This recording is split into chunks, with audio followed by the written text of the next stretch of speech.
As the hitting intensifies, it's 1-0 Montreal. On a power play for another 50 seconds. Richards trying to scoot in there alone. Halak way out of the net. It pinballs to the crease. Score! Mike Richards!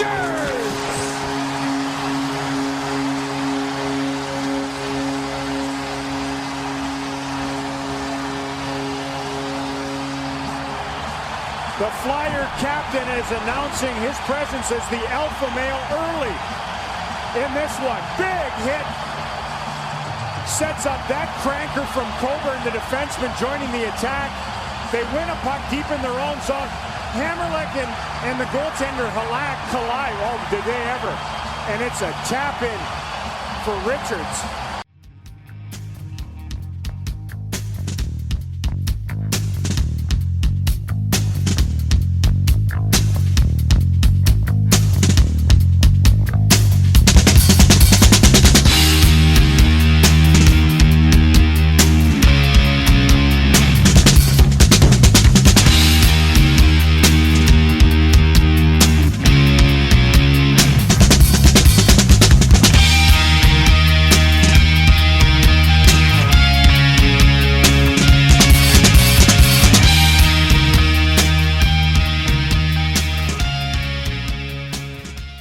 Everybody, it's Isaiah. Just reminding you that FlyersNittyGritty.com and the O&B Puckcast are brought to you by Summit Public Adjusters. Hey, do you have damage to your home? Not sure who to call? We suggest that you call Summit Public Adjusters before your insurance company. Dealing with your insurance company can be very stressful. Let Summit take the stress out of the claims process. From storm damage to your roof, to toilet overflows, to broken pipes and fires, Summit gets you the most money for your repairs. So next time Mother Nature leaves you in need of repairs, call Summit Public Adjusters at 215-752-0560 or visit summitpublicadjusters.com. Licensed in PA and New Jersey. And we are back. It is Isaiah. Welcome to the O&B Puckcast, episode number 258, brought to you by FlyersNittyGritty.com, Summit Adjusters, and Jim's South Street. So let's go right to the panel. So Chef, our buddy, the great Dan Silver, is still overseas. We hope to have him back with our next episode. And Flyer season's over. We're going to wrap up some of this tonight. And what's on your mind? He wasn't called with the conclave of Cardinals over there, but, we got word he's in Rome, Dan, and he might be trying to sneak in there to vote for the next pope, but we'll see. But as for the Flyers, hey, you know what? They secured the 4th pick, and they did it in perfect Flyer fashion. I can't wait to talk about that in a little bit. And I'm just looking forward to, getting to the off season. And I'm watching some fun hockey. The ratings don't reflect that. I know we'll probably talk about that, but it's some fun hockey, some good matchups, some rivalries, hopefully that rekindle. Yeah. I think some of that is due to some of the numerous number of big markets that are not involved, thanks to the people that brought you the salary cap, the hard cap. It's a really good thing.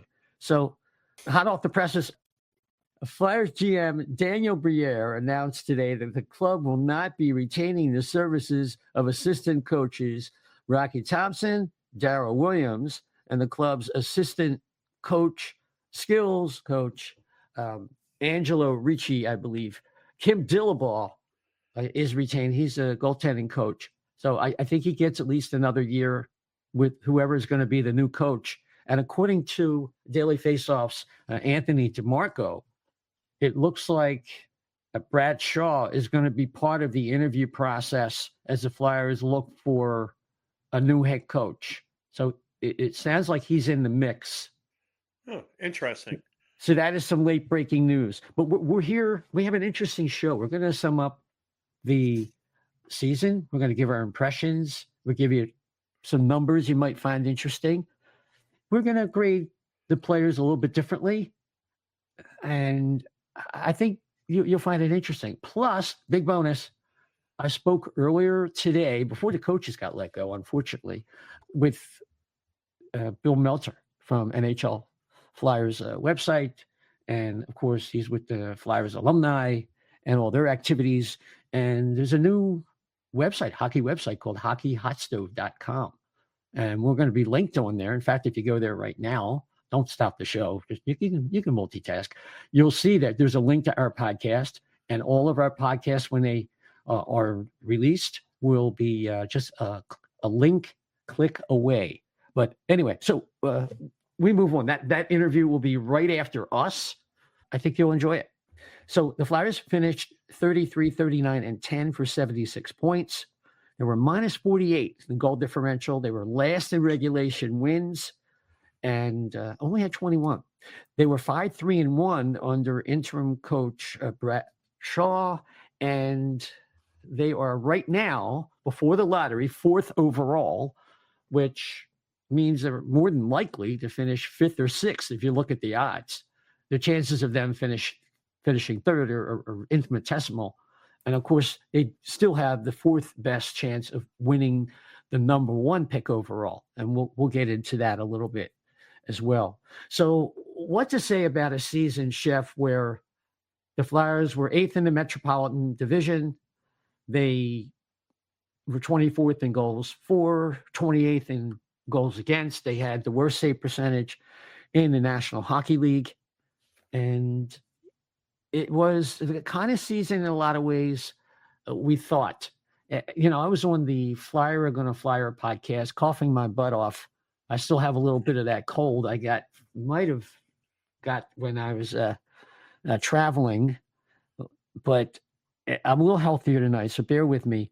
So what are your general impressions in terms of maybe some highlights, lowlights, players who stood out to you, positive or negative, things like that? What do you got on your mind about this 24-25 Flyers regular season? I guess if I'm going to look at positives, I guess the first half of the season, Travis Konecny popped. That was a positive. You saw he was really in a groove. Second half of the season, kind of towards the end there, Coots looked like he was getting his groove back. So I guess that's a positive. But the biggest positive I think I would take away from a second business, the first would be definitely Michkov thriving the way he did. I was surprised he did as well as he did. It's a hard transition, man, especially for a 19-year-old kid, doesn't speak the native language. They're coming over here. Not only that, you're playing with full-grown guys. I'm sure he was used to that, like in the KHL and all that, but still, you're just out of your environment. And I think, for a little bit, he had flecks of that it showed. I think that's a big plus to see that, but the biggest thing about him was I saw that this kid is built for the spotlight. He craves it. He craves like the attention, getting on him. And if that's what you're looking for in a superstar, a player, then that's what you get. That's what you got with him. And I think that's good. And I guess there weren't that many positives I guess I could take away. And maybe I'm being a little too cynical, but or realistic, I should say, was the Cates line. I thought the Cates line, for the most part, was probably their best line all season.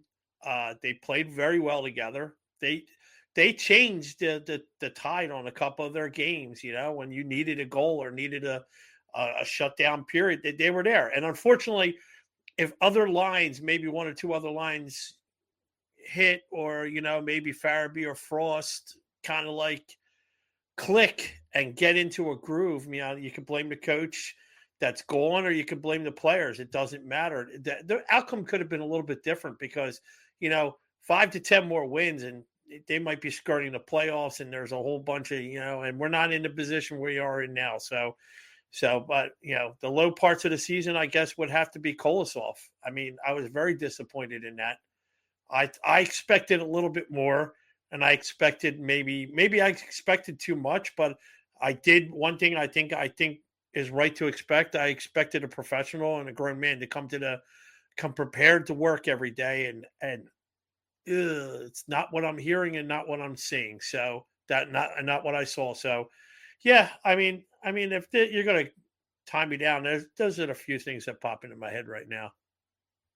You're talking about professional. You're talking about Kolosov. Yeah. Mm-hmm. Yeah. Specifically called. So I expected, you know what? I didn't think he was going to be. I mean, I want to be specific here. I didn't think he was going to be like their next starting goalie, but I didn't expect him to flounder the way he did. He just seemed like out of position all the time when it came to a goal. When uh, and I guess the whole goalie that when you said Kem Dimble kept his job, it was kind of a surprise to me. But I look at the raw talent they have, and all right, maybe they're not the best goalie crop that of prospects that are out there. But I mean, I thought Kolosov was better than he showed, and whether his mind wasn't in it, which I hear it wasn't, and whether or not it was, I mean, it showed in his game. And a true professional will never. It won't show in your game whether you're off or not. Mm-hmm. I think there was something palpable about his maybe carefree attitude, except when he was playing. It's very interesting how that whole thing went down, and I don't think there's anything quite like it in Flyers history, at least in the 50-plus years I've been following the team. But there's no use going on about it because I don't think he has a future here. And I think as we get into the show a little bit later, we're going to talk about the goaltending position, and I think we're going to have some changes. I think Ursan's, I think he's here, but I think they're going to look for somebody else. But if you think about it, when we previewed the season, I thought they were going to be 85 to 88 points, finish 8th or 9th worst in the league, and they didn't really even live up to that at all. 76 points. I mean, it just all kind of fell apart. And I think the first thing I think of is like when the season started, it looks like some of the scars from the end of the prior season were still kind of in play, right? You Tortorella benching Couturier, the way they fell off a cliff, and I mean they lost Carter Hart, and they had some injuries. I think Sealer got hurt, and he didn't come back until he was too late, and even then he wasn't quite himself. He lost his running buddy, and a really good synergy between the two of them. And Sean Walker, of course, was traded, and all just kind of fell off a cliff. The Flyers sent a message that they weren't quite ready to win, and I think the team ran with it. And instead of reading the room, Tortorella did his whole nonsense, which originally I think is really the first real strike against Tortorella that led to his ouster this season. So they came out of the gate really slow, and I looked at this season as one of development for Michkov, and also one where Ursan could answer questions about whether he could be a starter, as long as he had decent support behind him. It's hard to tell whether Ursan could get into any kind of routine with knowing he had so much instability behind him. It shouldn't bother him, but he's still not quite there. And then, of course, he revealed that he was hurt most of the year, and he didn't feel like himself until, the last couple weeks. I mean, I don't really know what to say about that. To me, Chef, it seems as if they really don't have a starting goaltender, and they're going to have to go out and get somebody at least. You want to call it a bridge, you want to call it a Band-Aid, whatever. I was talking to Bill, about that, and you guys will hear that later. I'm not going to give you too much for a preview. Want you to stay tuned, but they're going to need bridges at certain positions, unless someone comes loose who can be a long-term solution. But for now, it looks like how are they going to judge the defenseman unless they get a goalie? How are they going to develop Michkov unless they have a real professional at center? Mm-hmm. I mean, their best center right now is Sean Couturier, and he's at best a third liner. Or is it Noah Cates? You can make the argument. I will say this: you can make the argument that probably Noah Cates was their best center, most consistent. Most consistent, yeah. And you know what? You have to add that into the mix. But I'm not here to debate that part of it. I mean, it doesn't matter. It's and I'm not going to say what it compares to because it's not politically correct. But anyway, so my whole thing is this is kind of where I expected them to be. Remember, if you mentioned that, I said to you guys at the beginning of the season, we thought they were going to be too good. And I said, I don't know. I said, other teams got better. And I thought they could drop to 4 or 5. I said it wouldn't be unrealistic for me to see it. And it happened, and I wasn't surprised by it. I was surprised a little bit that Farabee and Frost got booted out as early as they did, but it was necessary. These are the changes. I do look forward to the offseason now because Danny did say it's enough. We're done with subtracting. They have this. This is what their young players are going to look like, apparently, and they're going to add to this. And now it's the time for addition. My fear is this: that you say a bridge, goalie.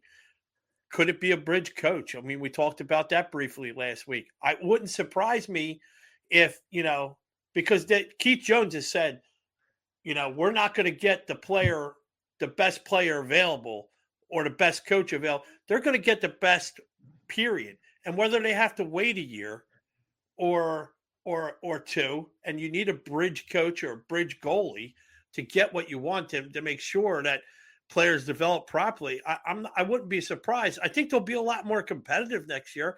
I think he will get pieces he thinks the team needs, but I don't expect him to break the bank and shock people with like huge signings of this person and this player or this coach. I don't know. I said I think he's going to pick and choose his battles here, and he's going to let these young kids try to vie for a spot. Mm-hmm. Well, it's really hard to say. I mean, when I look back on this season, I saw them kind of rebound and get over that initial bumpy period, and Michkov definitely was a highlight. And like I said earlier, his development was really the key and the most important thing going into the season. And seeing the way Ersan played, all the goalies were just awful, and all year long. I mean, it was the story. It's the number one reason why they didn't have at least 10 more points. And you got 5 to 7 games, really, you think about it. But even that, you're getting below average goaltending to that extent. It's just a crusher.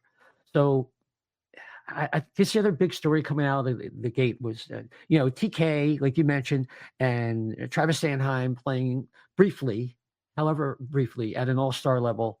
And, TK led the team in points in 82 games. He had 76 points. Of course, at one point, he was tracking toward 40 goals. He ended up with 24. And Michkov ended up leading the team in goals with 26. He had 37 assists for 63 points. And then Couturier, making my case for probably the best center out of a really not a great lot, 15 and 30 for 45 points in 79 games. Real come-down season, in my opinion, for Owen Tippett. He had 20 goals, 23 assists, 43 points. Tyson Foerster, for his two-way game and what we really think about him, he's not really a big assist guy. He's he's going to let that shot go. And 81 games he played, 25 goals, 18 assists. So he had the same number of points, but he seemed to be a better driver of play. When he was on the ice, they were able to generate more zone time. And a lot of that is Cates, and the most improved player had to be Bobby Brink with 41 points. That included 12 goals and 29 helpers.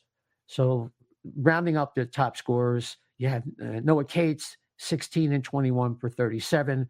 Ryan Poehling, 12 and 19 for 31, long drought periods.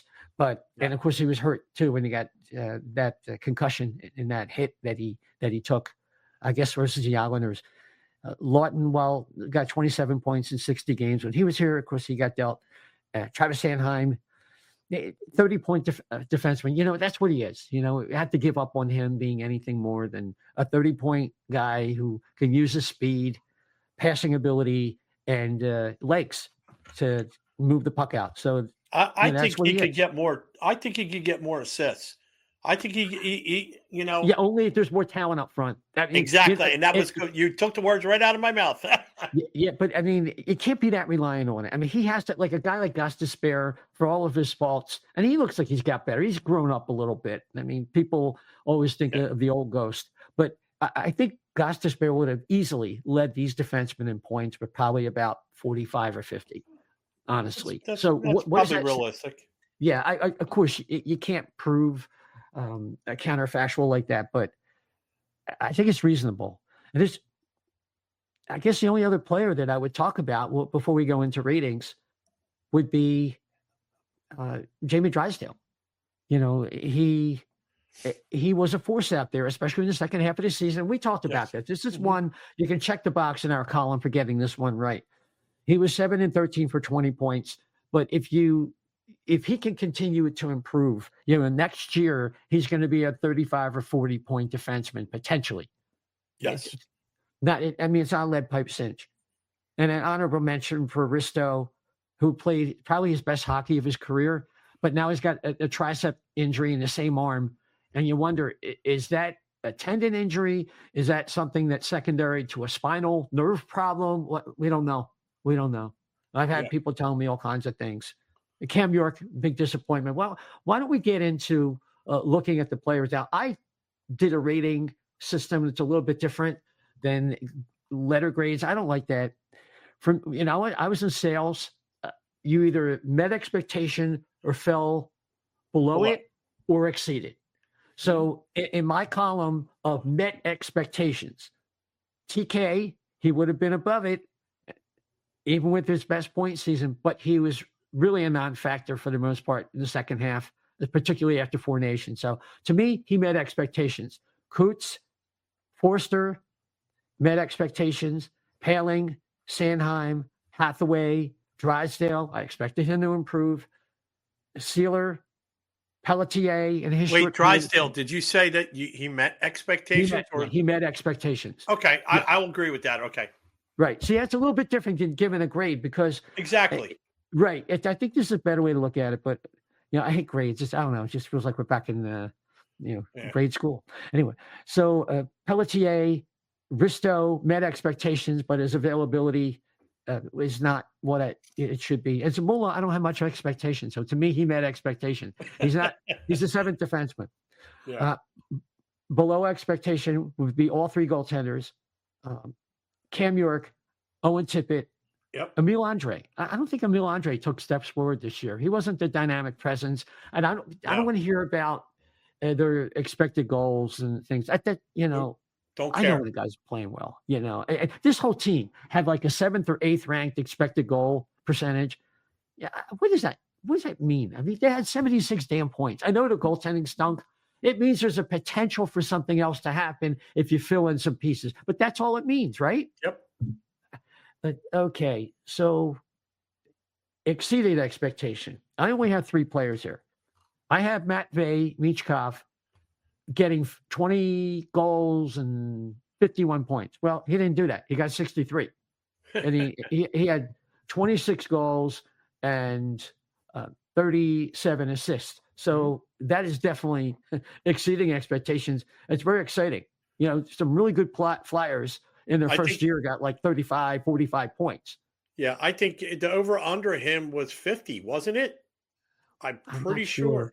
It's either 50 or 55. Yeah. Well, I dabble a little bit.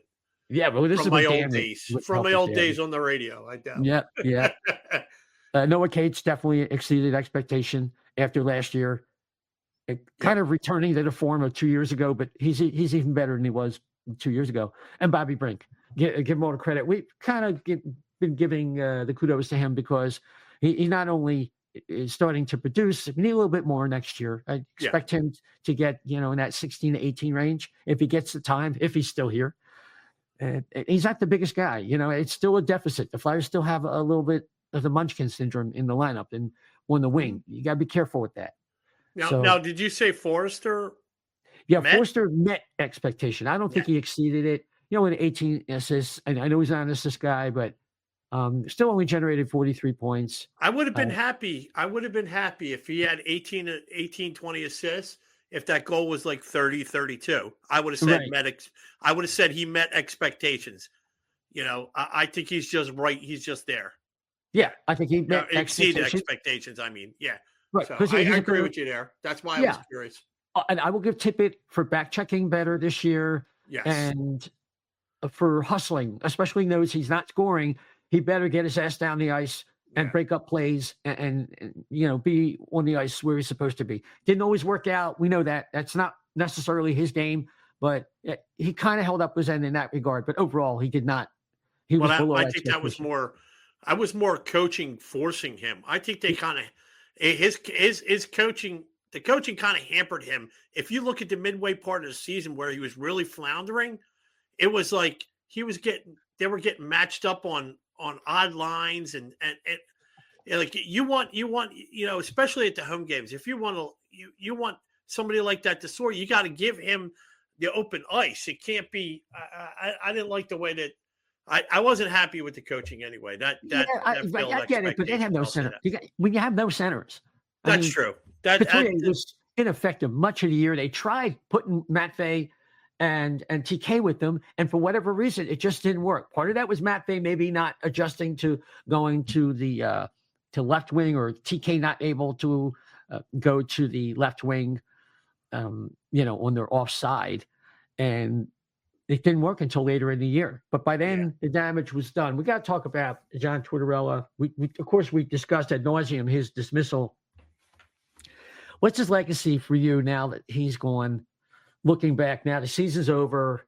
Okay, for me, and I think this will be how you read. You can't read much like politicians. You can't read people in present time, because you can't. You're too emotional to everything going on. Politicians, everything like that. So I think that we will remember this time with him a little differently. He brought what the team needed. The culture, the room, whatever you want to call it, structure, because Alain Vigneault and all the coaches that came before, it seemed like it was like, martinis and a non-structure. And I think So I think he brought that to them. And I don't think the Flyers fans, because there'll be guys out there, the camp is split like almost 50-50 on whether they liked him or hated him. And that's true. And I'm really believing that. I just think that when you look back on it, you go, oh, it's like, hey, look, when you're sick, you don't want the doctor to sugarcoat it. What's wrong with you? You want him to get you better.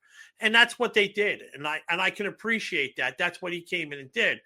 I think when it came to transitioning, I think the level of frustration with him was that they weren't adding anything. It was just addition by subtraction. They keep subtracting everything. It's like, okay, we're ready to turn the corner there. And I think in his mind, because remember, he was the one that kept calling it a rebuild before Briere was even hired. December of 2022, exactly. The key moment in the trajectory of where the Flyers are headed, hopefully in a really good place. He's responsible for that. To me, the culture and the things you mentioned earlier, along with dragging the organization, kicking and screaming, with Dave Scott and Chuck Fletcher talking like an hour earlier, talking about we're only 5 points out of a playoff spot. And we got an app for that too. Yep, right. We got an app for that. So I think he'll be remembered as, okay, it wasn't what we wanted, but it's what we needed. And I think that's how it will be. I think he was ready to kickstart this rebuild the second half of the season, and it didn't pan out, and we weren't adding anything. And I think he just got frustrated, and I think it showed. Yeah. Oh, no, there's no doubt. I mean, once the trade deadline was over, he was like, going into it, he wasn't coming back next year. I remember Anthony Mingione right before he got let go talking about Tortorella. I said he didn't think he was going to come back. He just didn't see John being a lame duck. It was only the last year of a deal, and maybe he just strategized the whole thing. And he said what he said.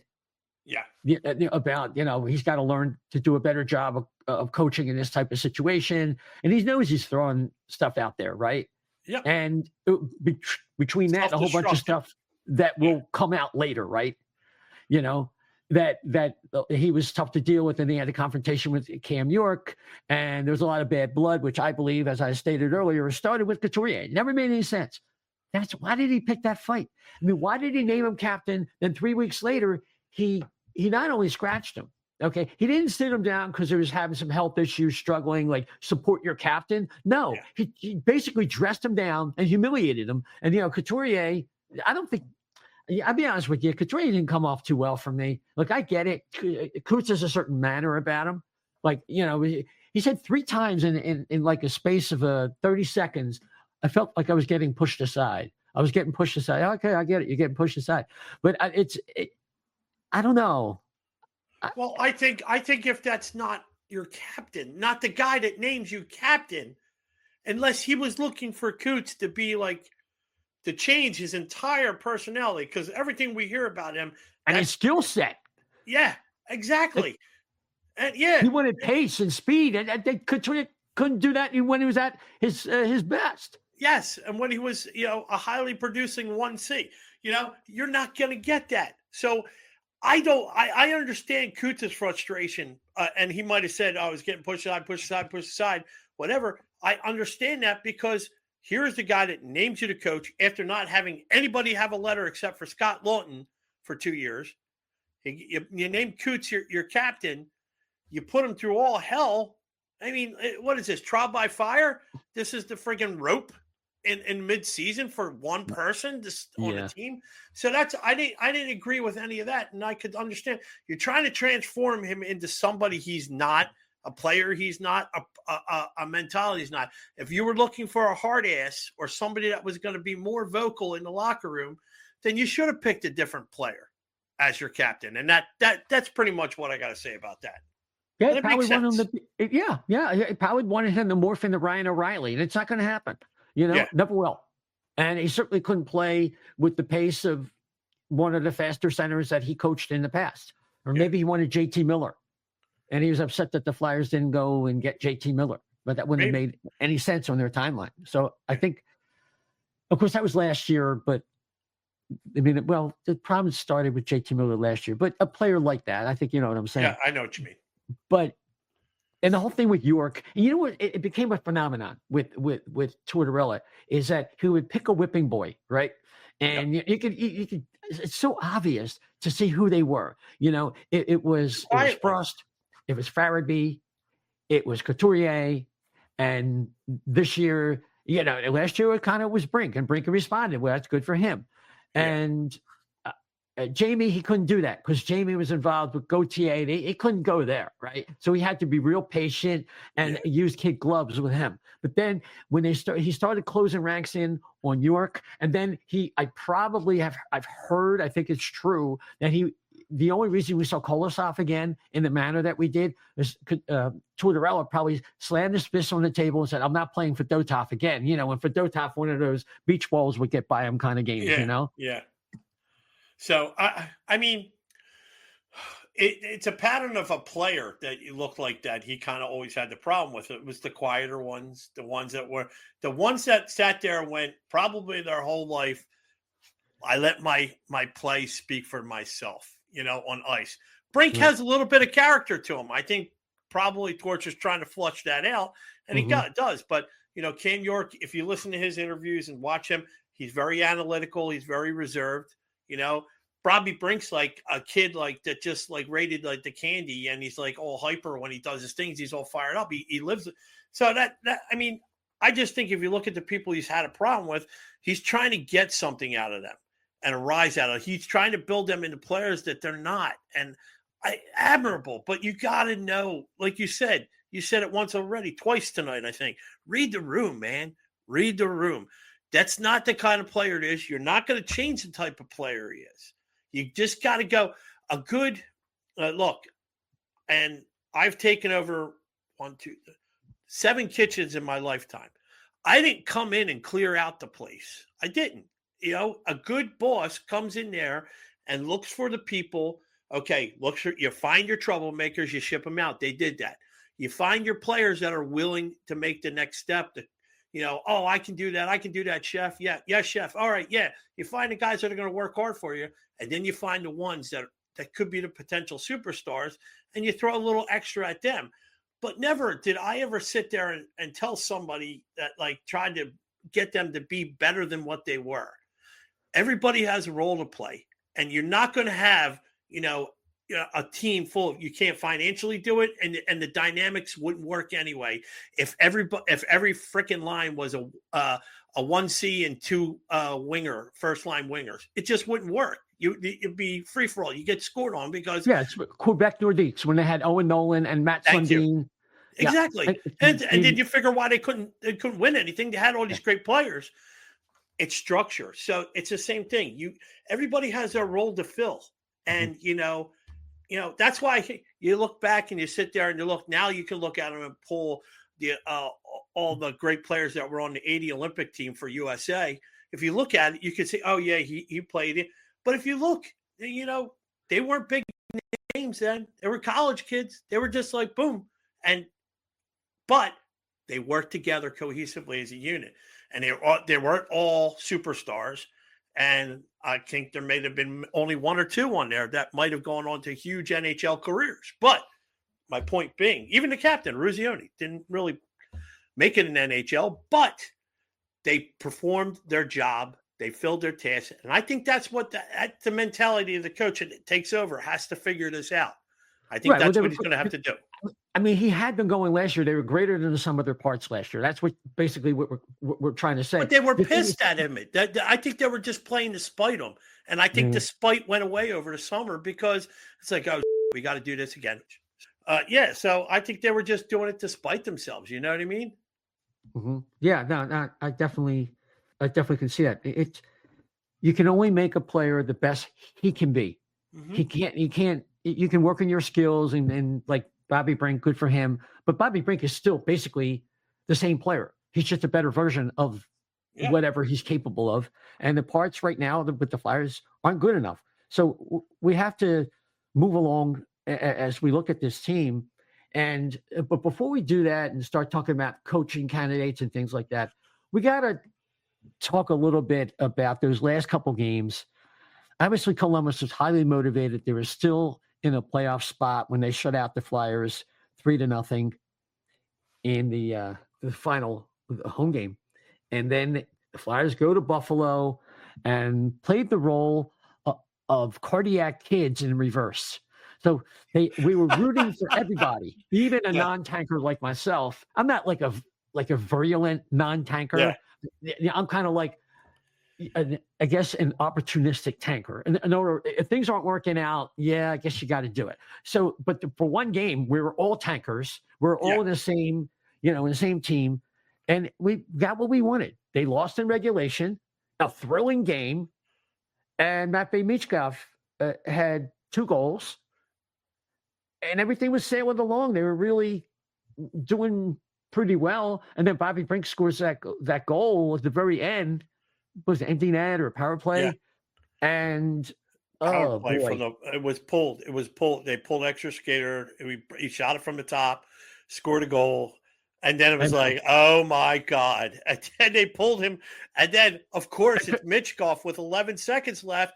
He ripped it off the side of the net, and you're like thinking, oh. But what about Couturier? Well, they thought it was in, and they Yep, and you're like, oh my god, we're gonna lose this spot. But so they made it. You know what? They made it sweat. Yeah. But here's the thing: I'm glad they lost. I'm glad they played their asses off too.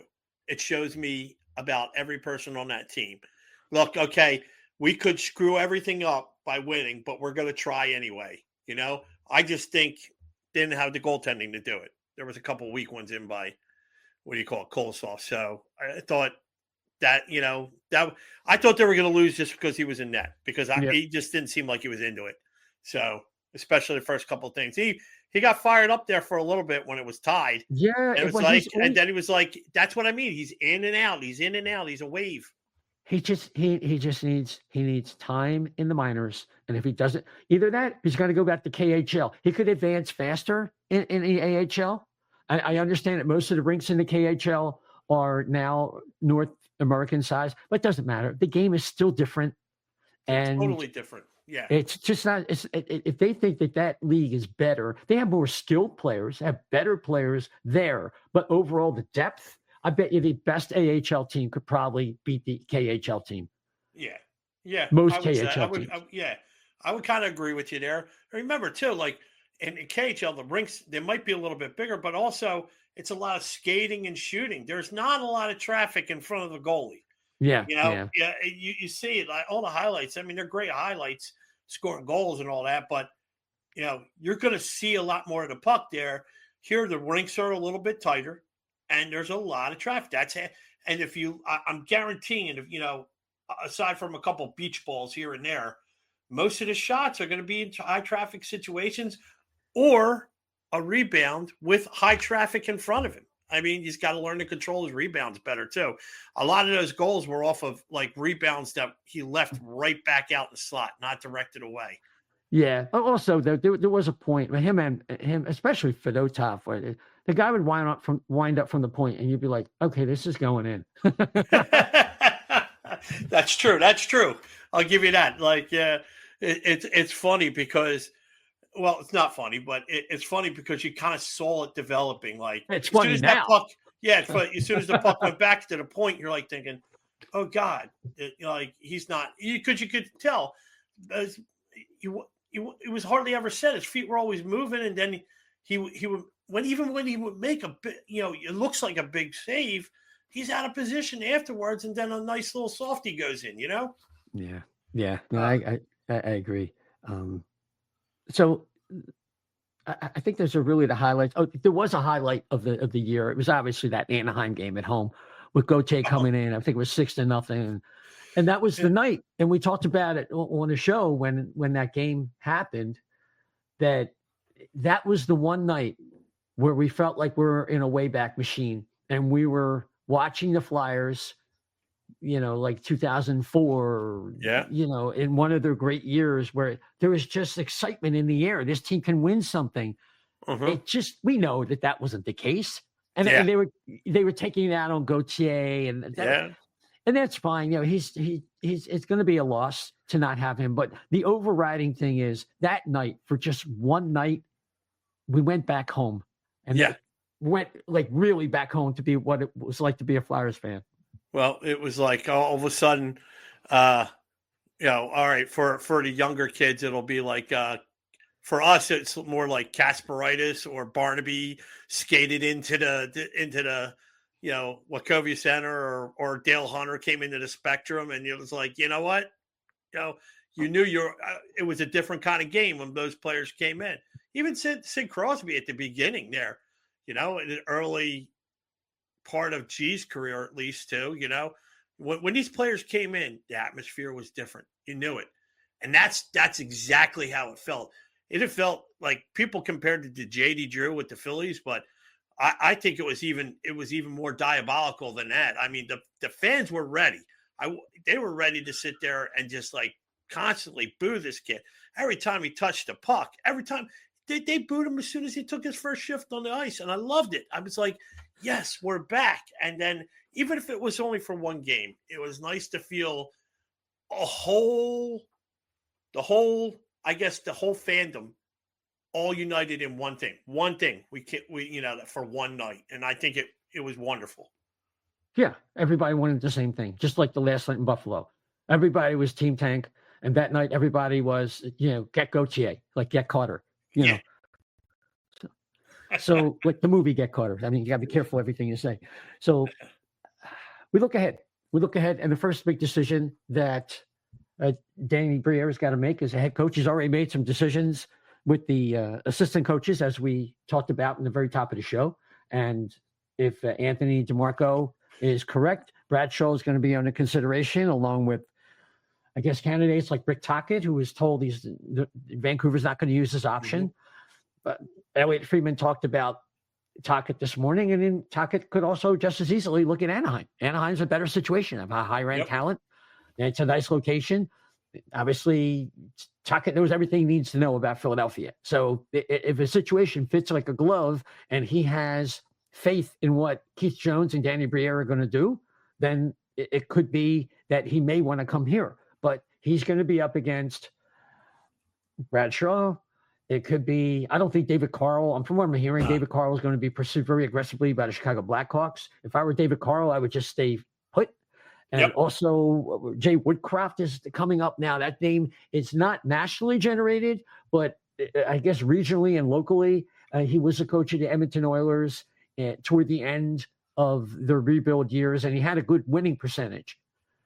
He combines a lot of qualities where he was someone Tortorella admired. He was in training camp this year. I'm sure the Flyers had something, to do with that. And also Pat Ferschweiler. He is the Western Michigan coach. Yeah, he knows Jonesy. They were line mates back in the day at Western Michigan when they both were there. But beyond that, Ferschweiler's advantage over a guy like David Carl is that he was an assistant coach in the NHL. Mm-hmm. So he doesn't have to have that learning curve about how to speak and what it's like to be in an NHL locker room and deal with guys on a daily basis. That's a big deal. I mean, any college guy coming in, it's behind the eight ball like that, like Dave Hackstall was, right? Yeah. So that's something that's in his favor. And also the fact that he took Western Michigan, a program that didn't have bona fides of BU or BC or Denver or some of the other powerhouses. The legacy. Right. Didn't have any of that. And he just took them and he coached them into where they won. I think they really dominated that tournament for the most part, So I think that makes him pretty strong if you want to think a little outside the box. And then, of course, is Todd Nelson, I believe, who is with Hershey. And maybe he could be the next Spencer Carberry. So there's some, and then there's other candidates we may not know about. Do you have any impressions on any of those yourself? Well, this is going to sound horrible. I don't know if any of them that you mentioned, because, all right, Carl would interest me, but let me be clear. He's not leaving his cushy job with 2 more years left on it. I don't think there's a lot of teams out there are going to pay for him to pay for all that and then take on all that salary on a risk, right? A risk, because if it doesn't work out, and then let's just say he goes to Chicago and it doesn't work out and it's bad. I mean, it's like awful bad. Like he looks totally outmatched. Then it's going to look, they spend all that money for nothing. So I think he's going to hedge his bet, stay at home. Nelson, I don't know if we're going to get him. I think there's probably other people out there pursuing him harder.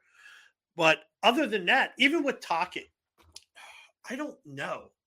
I mean, does he get you excited? I mean, no, he doesn't. What's he won? Well, yeah, I know exactly.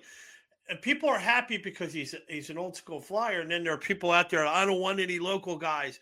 Well, he's kind of not local. I mean, forget, he won in Pittsburgh. He won in other places too.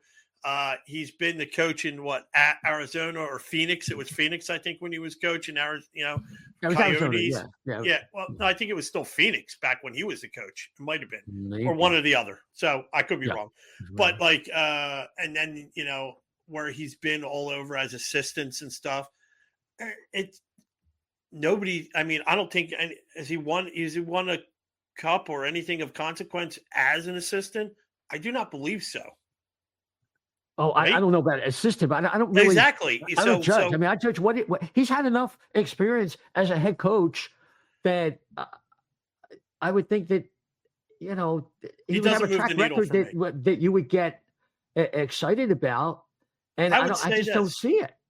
Yeah, I would say this. If you're going forward, all right, and that is the crop of guys that you have to pick, if you're not going to be all in on Nelson, then I think that you punt for 2 years and give Bradshaw 2 years as a buffer intern coach or whatever you want to do, transition coach.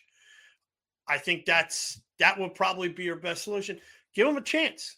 Hell, why not? I mean, he's up there. I know he's getting up there too, but let him pick his guys and who he wants to bring in. It can't hurt at this point. This team, he got a little bit out of something at the end of the year. And let's just face it, I think they're based on the moves they make at the end of the season, they're going to be probably a step better than what they are, even if you have these little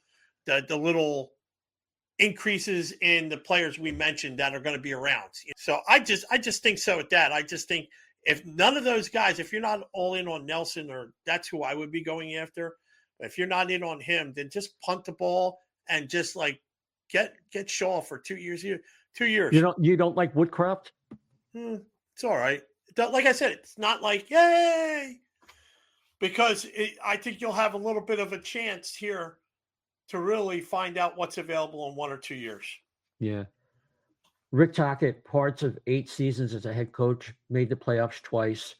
Mm-hmm. He started out with Tampa in their formative years as a team that was on the way up, and he got let go after 2010, when they were 4th in the Southeastern Division, and then he went to Arizona in 2017-18. So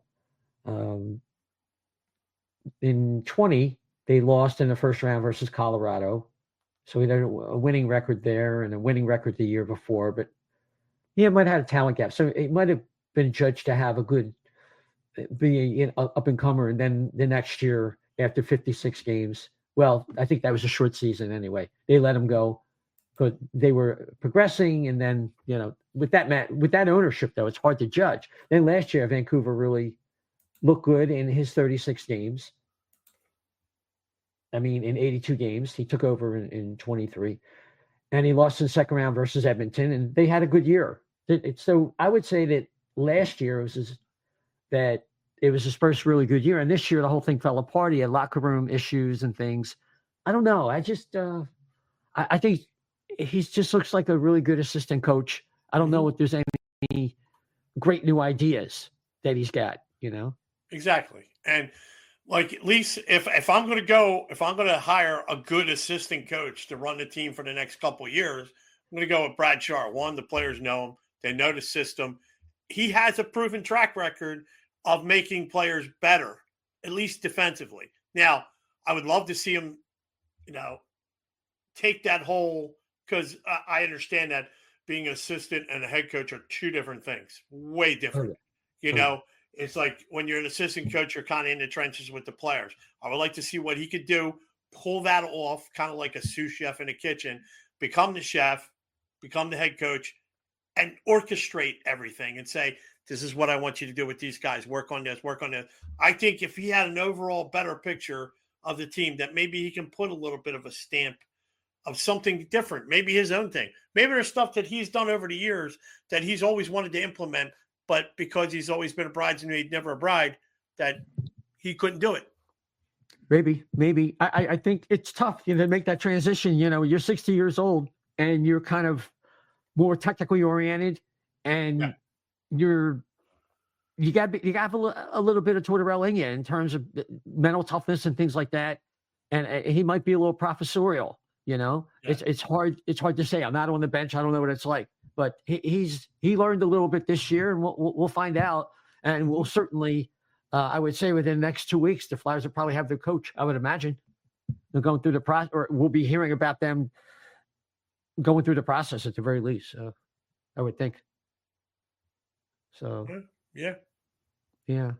So I mentioned Rasmus Ristolainen and how ominous that injury sounds. And he's going to be missing the first part of the year next year. That seems to create openings for the right side of the Flyers defense. It doesn't mean Oliver Bonk is ready to come and play in the NHL, but it does mean that there are going to be players pushing for jobs that we didn't think they would get a chance to do. So maybe a guy like Helge Grans might get a longer look depending on how he plays in the playoffs, right? Something like that. Yeah. Well, he's at least bigger. He's bigger, and that's what they need. And look, go ahead. I'm sorry. For like with Andre, because I think I was a little hard on him the last couple shows, and I think rightfully so. I expected him, all of his play that I saw of him, and when we had Bill Meltzer on, I believe this time last year, we were hoping we would get a better look at him and he would stay up in the NHL. And he goes, I said, I had asked him this question. I'm pretty sure it was Bill. I said, he always seems like he plays bigger than his actual size. He's like, I compare almost to like Mark Recchi. It was like a bowling ball or a pinball out there, a wrecking ball as they called him. And I just thought that I was going to see more of that. I didn't see that this season. I saw a guy that he was out of position a lot and kind of like got bullied a little bit. He wasn't playing bigger than his stature was, like we've seen in the past. And that was a big concern for me. So when you look down their lineup of what they have in the minors, this is where, like if you look, now this is where Hunter McDonald gets maybe a longer look. Like you said, Helga Grand. I don't think anybody else does, but I think there are two names that could possibly say, oh, maybe Ty Murchison, but I don't know. I haven't seen enough of him, but yeah, he needs more seasoning. And so he's where he belongs right now.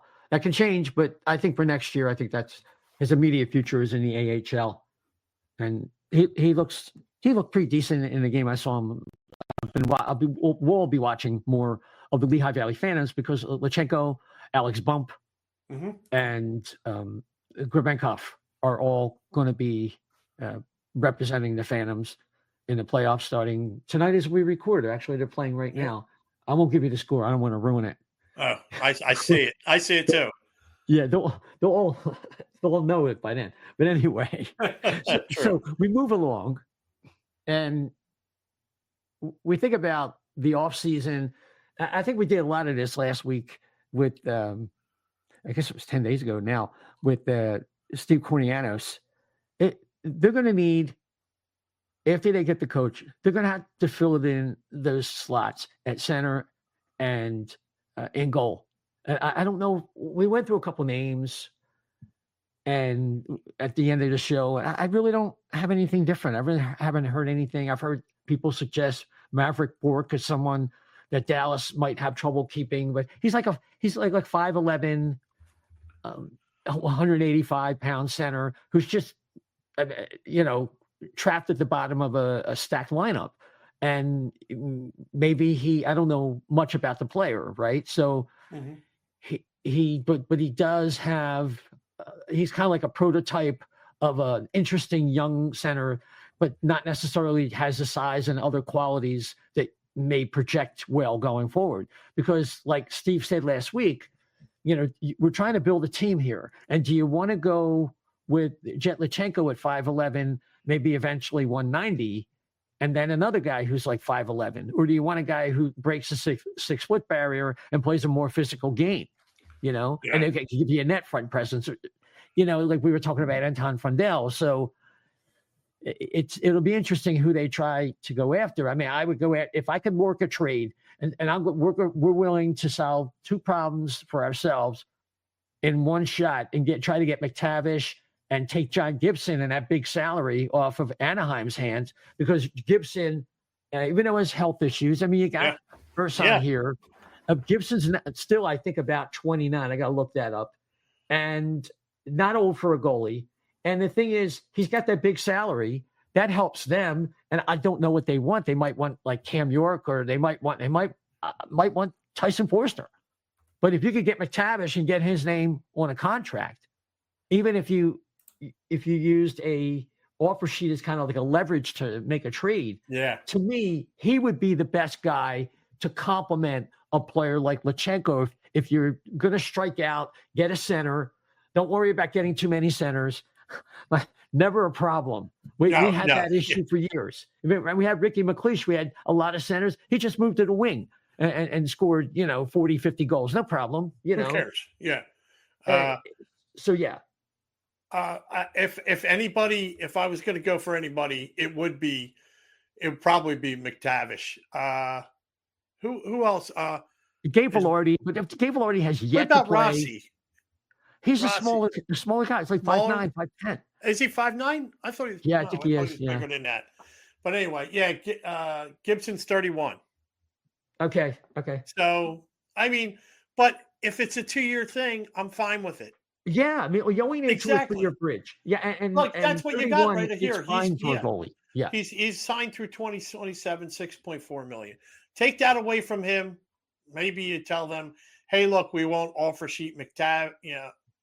Give us McTavish. We'll give you. But they can match, right? Yeah, they can match. But they can match. But tell them, but make it painful for them.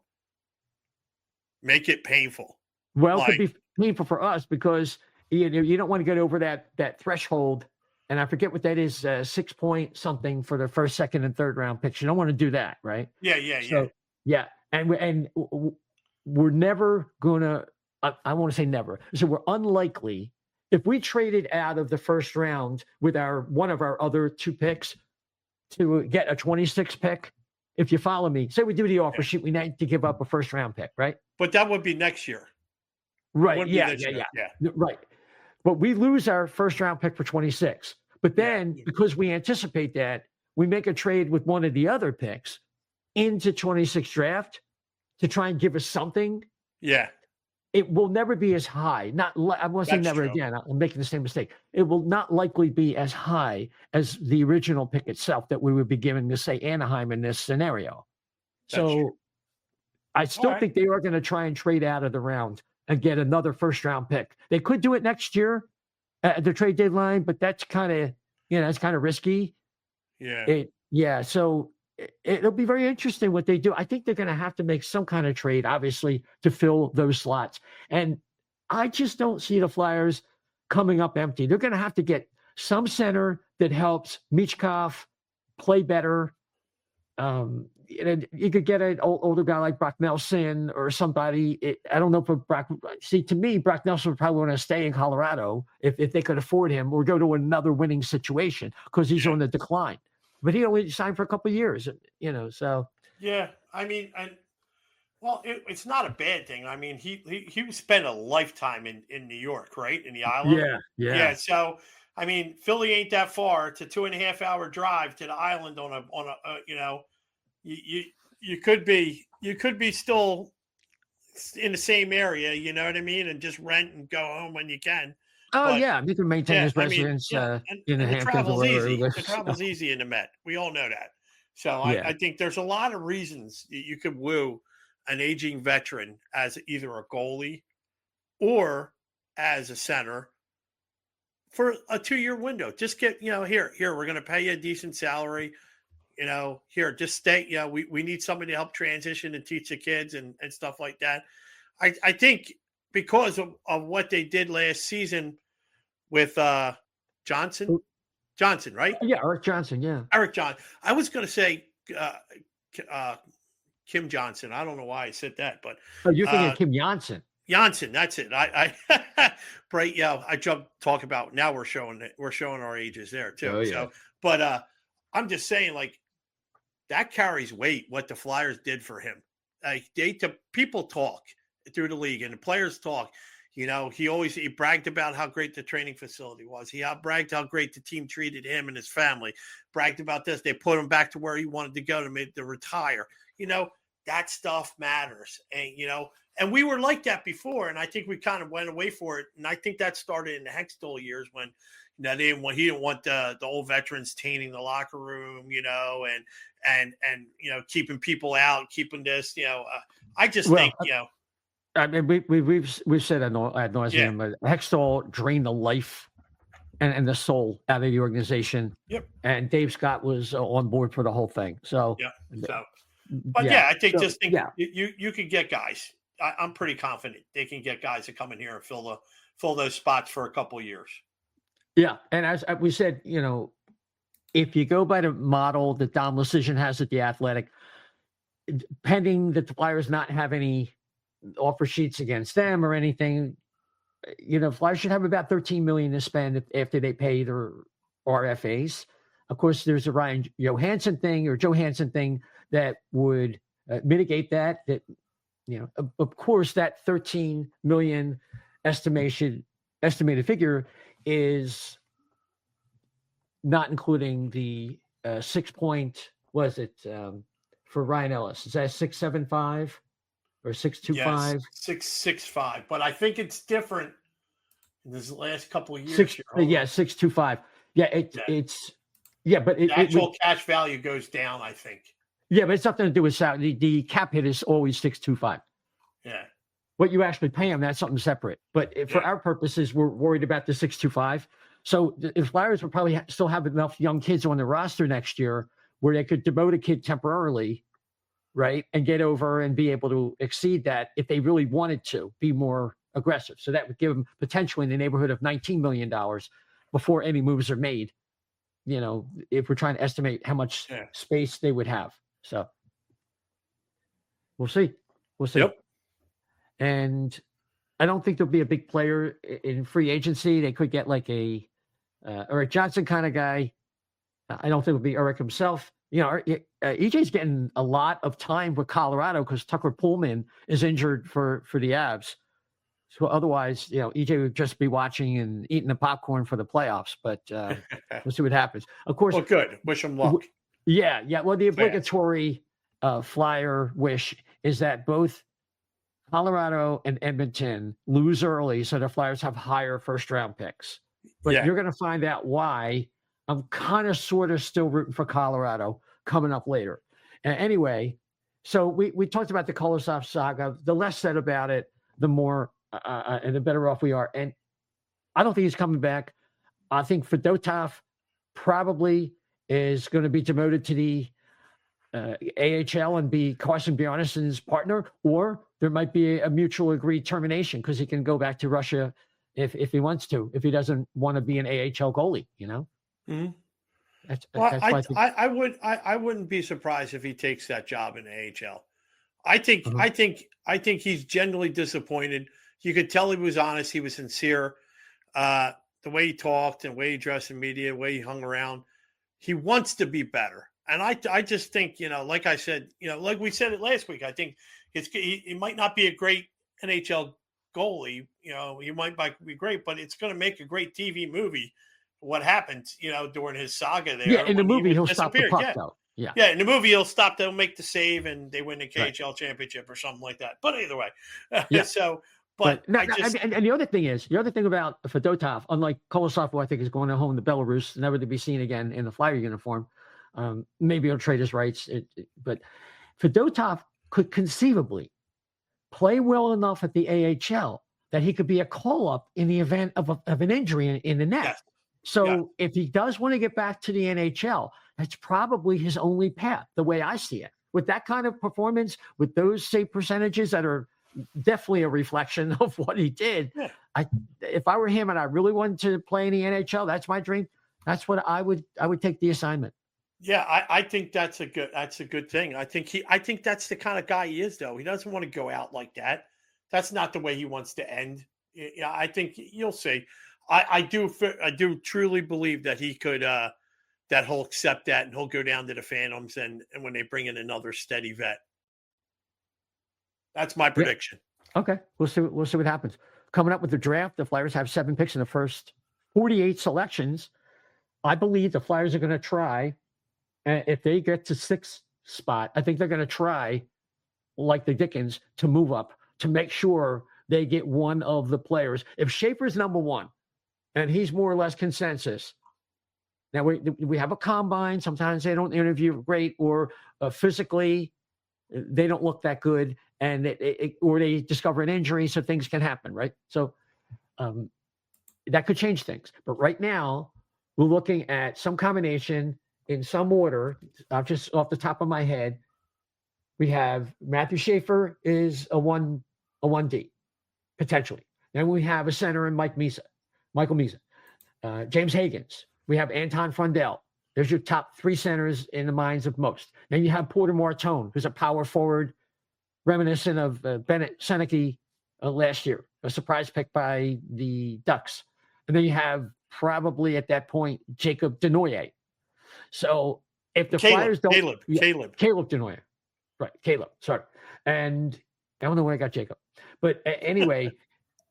It's a lot of information. So anyway, I could see the Flyers wanting to either get Higgins, Frundell, or Misa, knowing that they have no shot if they don't pick first overall for Schaefer. Because I think they would take Schaefer. Oh yeah, I think I don't think there's anything out because they need a 1D too. So I mean, yeah. I'm looking at the crop of centers, and I'm going with what Steve said when Corianos when he was on the draft analyst. Saying yes, one, he thinks that Schaefer's NHL ready, which I have a little reservation about, but I'll take it. But he is ranked or rated as a 1D. Yeah. Right? Everybody else, Yep. Everybody else. I'm looking at everybody else. He would not take. He said, Flyers should not even waste a pick on a defensive if it's not him. So, Right. okay. So, Yeah, we went through all this, Yep. But nothing wrong with rehashing it. Don't get me wrong. Some people no. Yeah. But my thing is this: if you're going to go down the line, and if you have a choice, you have to take the D, because everybody else is like top is what, second C. Misa might be a 1C, right? Maybe, but that's a maybe. He's got a lot of holes in his game outside of scoring, exactly. according to Steve. Yeah, he likes Frundell. He said Frundell played best. I like Frundell the best out of all of them. He said it was Steve last week. He said Frundell, and it was even more so emphatic on X this week. He said Frundell, by far and away, out of all the top prospects, outplayed everybody, and it wasn't even close. That's how impressed he was with Frundell. Because Frundell, I was right, because on another show, I talked about Frundell having some kind of injury, and he did have a knee injury. He recovered, and from January on, he was like, if you want the ascending player, Frundell is your man. And we're going to find out more about these kids when they come in, and we're going to have some maybe revised impression. So, and then, of course, James Higgins is supposedly was a little bit of a letdown from what was expected, but he's very fast, very shifty, has the kind of puck skills that Jetlachenko doesn't have. And so that could be something. 5'11", though. He's under 6 foot still. I mean, so he said, look, he's a brawny, kid for his size, but still, sometimes if you're really skilled, there's no substitute for that. This kid's more highly skilled than a guy like Morgan Frost, right? So if it comes down to it, and Frundell's gone, which I think Frundell could go like three. I think 3 or 2 even. So Frundell, just based on what.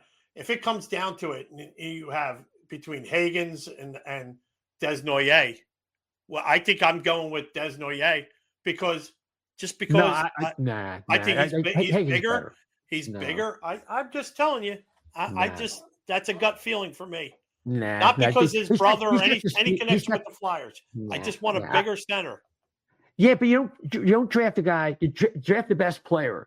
And clearly Higgins is better than Desnoyers. That's it. Even if you call him Desnoyers, it doesn't matter. He's not as good as Higgins. And maybe that'll change at the combine again. We're going to get a refresh on some of these kids. But Higgins there's still some pundits that rank him top overall in this entire draft. So it's just, and he does project as a center. And the one thing about Frundell that might drop him, there are some organizations that may project him to be more of a winger. But we'll see. We'll see. Yeah. So we're arguing, and we don't even know where we're drafting. So it's good. I like it. Well, it can't be worse than 6, right? It can't be worse than 6. It's unlikely to be 3. It's either one that's the fourth best chance of 1, 2. I forget where they come in, but their best chances are actually 5 and 6. So. As we get closer, we'll contemplate that. I think they May 5th or May 6th or something like that. When they start the second round, that's when they do the lottery, and we'll all have our fingers crossed. Right? What? I think it's May 5th or May 6th, something like that. Yeah. It depends when the round begins or something. The second round of the playoffs. Usually Friday night. Yeah. Yeah, but so that's where we're at. Let's get some updates on the latest signings. Alex Bump, of course, we talked about him. He did sign. Devin Kaplan played with the last game with the Flyers. Looked okay. He's going to need some work in the AHL. I mentioned him as someone as kind of a replacement for Hathaway, not necessarily in style of play, but it's just big, heavy body, gets in people's ways, physical presence. He's not going to be as truculent as Garnet Hathaway. Truculent. Damn, I might have to look that up online. You know what? That was Howard Cosell said that in front of Muhammad Ali, and he said, "Is that good?" He said, "If it's good, that's what I am." So something like that. Yeah. So yeah, pugnacious. Like confrontational on the ice, and that definitely describes Hathaway. He's always in your face, and that. So I don't think that Kaplan will be in that mold, but kind of similar in some ways. So what's your overall impression of what you think? I guess we get into kind of predictions at this point as we're starting to wind down till we get to Bill's interview. What do you think the Flyers are going to do if you had to make a quick, prediction of what the Flyers? Just take a stab what the Flyers are going to do this offseason. Oh, wow. I think they're going to sign a veteran goalie. I do believe that. I think they'll sign a free agent. Might not be who we want or whatever works, if they can. I think they're going to work a trade with one of the teams that are on the cusp for a couple draft picks for them to move up. I wouldn't be surprised if you see them take like a couple of second rounders because they have 4, and maybe one of the late first rounders, package them all together to try to hit somebody up like maybe Islanders to get back into the top 10 or somebody maybe top 12. Maybe outside. Maybe they could do just outside that. I don't think they can do much more than that. Well, I just think there's going to be teams that need players to rebuild, and you can get a lot of decent wingers later, in the late teens here and early. Yeah, but they might want somebody from our roster to do that, right? So yeah. Quite possibly, and that's why I say it could be a trade too. And so I think there'll be a trade that surprises us because I think Danny's pretty good at getting what he wants, and if he wants that other number 1 pick, he'll find a way to get it done, or move up. He'll find a way to get it done, I should say. So I think, call me crazy, but they're going to get. I think we haven't seen anybody move in the draft or the position in the draft in 3 years now. So I think there's a good chance that the odds are in the favor of it jumping around. So I think you're talking about the top 10. With anything after the top 10, No. I meant like in the draft lottery. It's been pretty much. Okay. And I think that there's a good chance that. That they're going to move her. That there's a chance because we haven't seen it in 3 years. So it's inevitable. It's going to happen, and I'm hoping it happens this year, and we get maybe 1, 2, or not like you said, we're not going to get 3, but very unlikely. But I really do think that there's a chance that they can pop up 1 or 2. Hey, I think they'll make a difference. I think this is the year where he starts, where it starts to kick in. Oh yeah, I'll tell you what my guess. Yeah, I'll tell you what the guess is on what the whole team's going to look like after the draft and what they can do, and we'll see. Okay, you got it. I think I have no idea who they're going to look at as coach. I do know that this hire is very important for them, and I think they want to hit it out of the park. I just don't see Tocchet being that out of the park selection as head coach.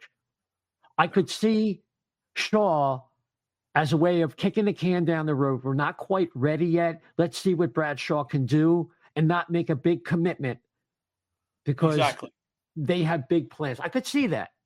Or I could see them going with the Woodcroft, Nelson, or Pat Ferschweiler. Other than that, it's going to be some other candidate out of the blue. I don't see like Coach Q or anything like that. This is not a situation for him. Coach Q would probably want to step into, maybe the Rangers, although they re-signed Chris Drury today. And he's going to be their general manager. And I'm thinking like, okay, he sucked all the mojo out of the room. Yeah. And Dolan, the owner, I made like a joke and said, yeah, and mojo had it coming. But ridiculous. I don't know. All the turmoil that happens in New York, the happier I am. So it's good for us. Yeah. Let Lou get knocked out too. Lou Lamoriello's going. Yeah, it was time. It was time. He's 80 years old or something. Time. Like that. Time to go by. Just sit on the porch and drink lemonade. That's all. So.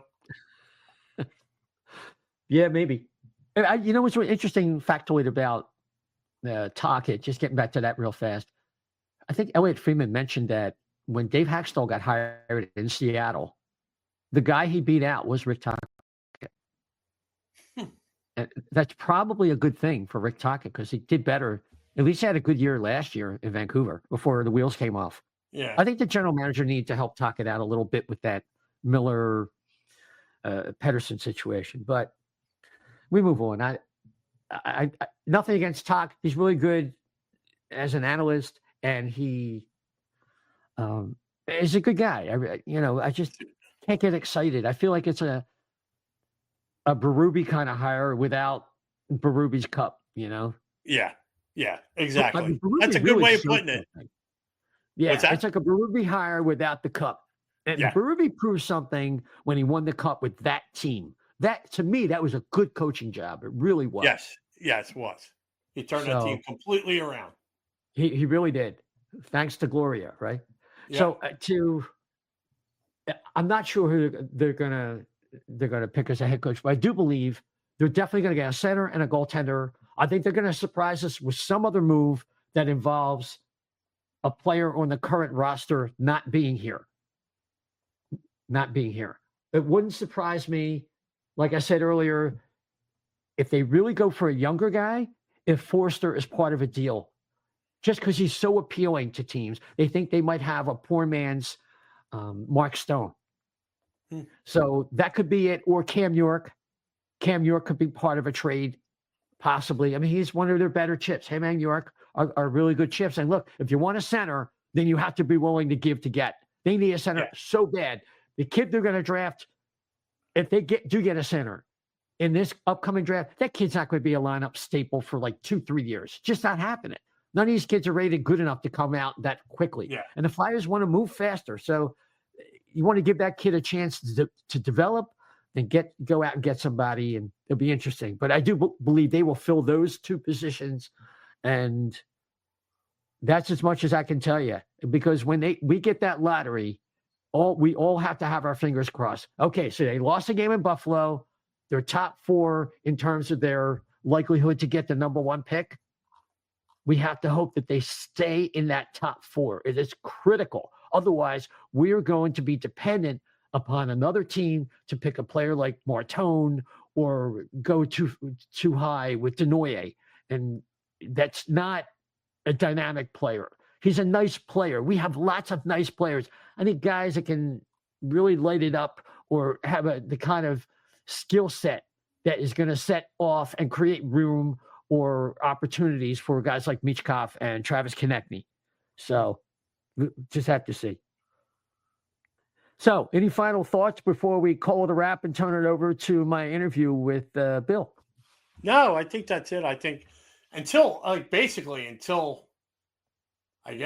we find out what pick it actually is, you can't really plan anything. You can't really comment on anything until we find out what the actual pick is. If they stay at 4, they jump back 2.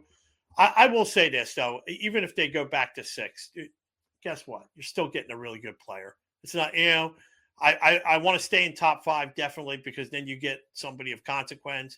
You're going to get like one of the fringe guys at 6, but I really do think, they're going to get somebody good in this draft, and very happy for it. And until then, we can't say, you can't guess what it's going to happen. So if you want to argue with us about that or anything, you can find me at Chef to Left B on X. Chef to the Left B on X.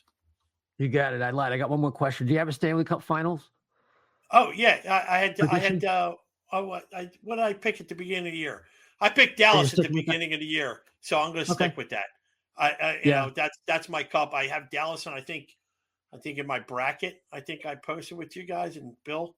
I think it was Dallas and Carolina. I think. Okay. So I have Dallas and Carolina going to the Cup. Dallas in 7. Okay. Well, I don't know. There's so much can happen with injuries. I'm not going to go that far, but I will say that I'm picking the Avalanche to defeat the Tampa Bay Lightning. That prediction looks horrible right now with the way Florida came out last night. But hey, I put it out there. What can I do? Right. Yep. At the beginning of the year, I had Dallas beating the Rangers. What a horrible prediction that turned out to be. Thanks, Chris Drury. Yeah. Man, talk about I'm gonna have to look and see what we said on our show. I forget. I'll have to look it with Kevin, but yeah. I'm pretty sure I was very close to what I have now. It might have been Florida. I might have said Florida, and in fact, I think that's what it was, Florida. And Dallas. I would have went with Dallas, but Colorado swept out both their goaltenders, got 2 centers. They did a fantastic job of putting basically a new team together. And tonight they're getting Landeskog to, he might be a cigar store Indian out there, but he's a rally. He's a rally Yeah, point. it's a motivation, no doubt about it. So you can follow the O&B Puckcast on several podcast platforms, including Apple, Spotify, iHeart, TuneIn, Amazon Audible, and of course, we're on YouTube and Facebook. Just type O&B Puckcast in there; it'll pop right up. And if you could follow us, subscribe, whatever applies to your platform, we really do appreciate it. It'll help move us up the charts when people are looking for a Philadelphia Flyer podcast. So that's all we have for you tonight. And by the way, please do follow us on socials at O&B Puck, at O&B Puck on both X, Blue Sky. We're most active on X, let's be honest. And of course, on Getter, that renegade platform, at O&B Puckcast, at O&B Puckcast. So stay tuned for my interview with Bill Meltzer. I hope you enjoy that. Talk to you later. Hey, everybody. It's Isaiah. Just reminding you about Jim's South Street, 400 South Street in Philadelphia, PA. They're back. That's right. After the fire, they've returned. And now you have, in the 40-year tradition of Philly cheesesteaks, Jim's South Street down on 400 South Street in Philly. If you're down there, check it out. The finest cheesesteaks, hoagies, and fries in the grandest Philadelphia tradition. You know you want one. And if you're down there, if you live down there, of course, you can use Grubhub or DoorDash, whatever it takes. Jim South Street, 400 South Street in Philadelphia. They're back. Get one soon.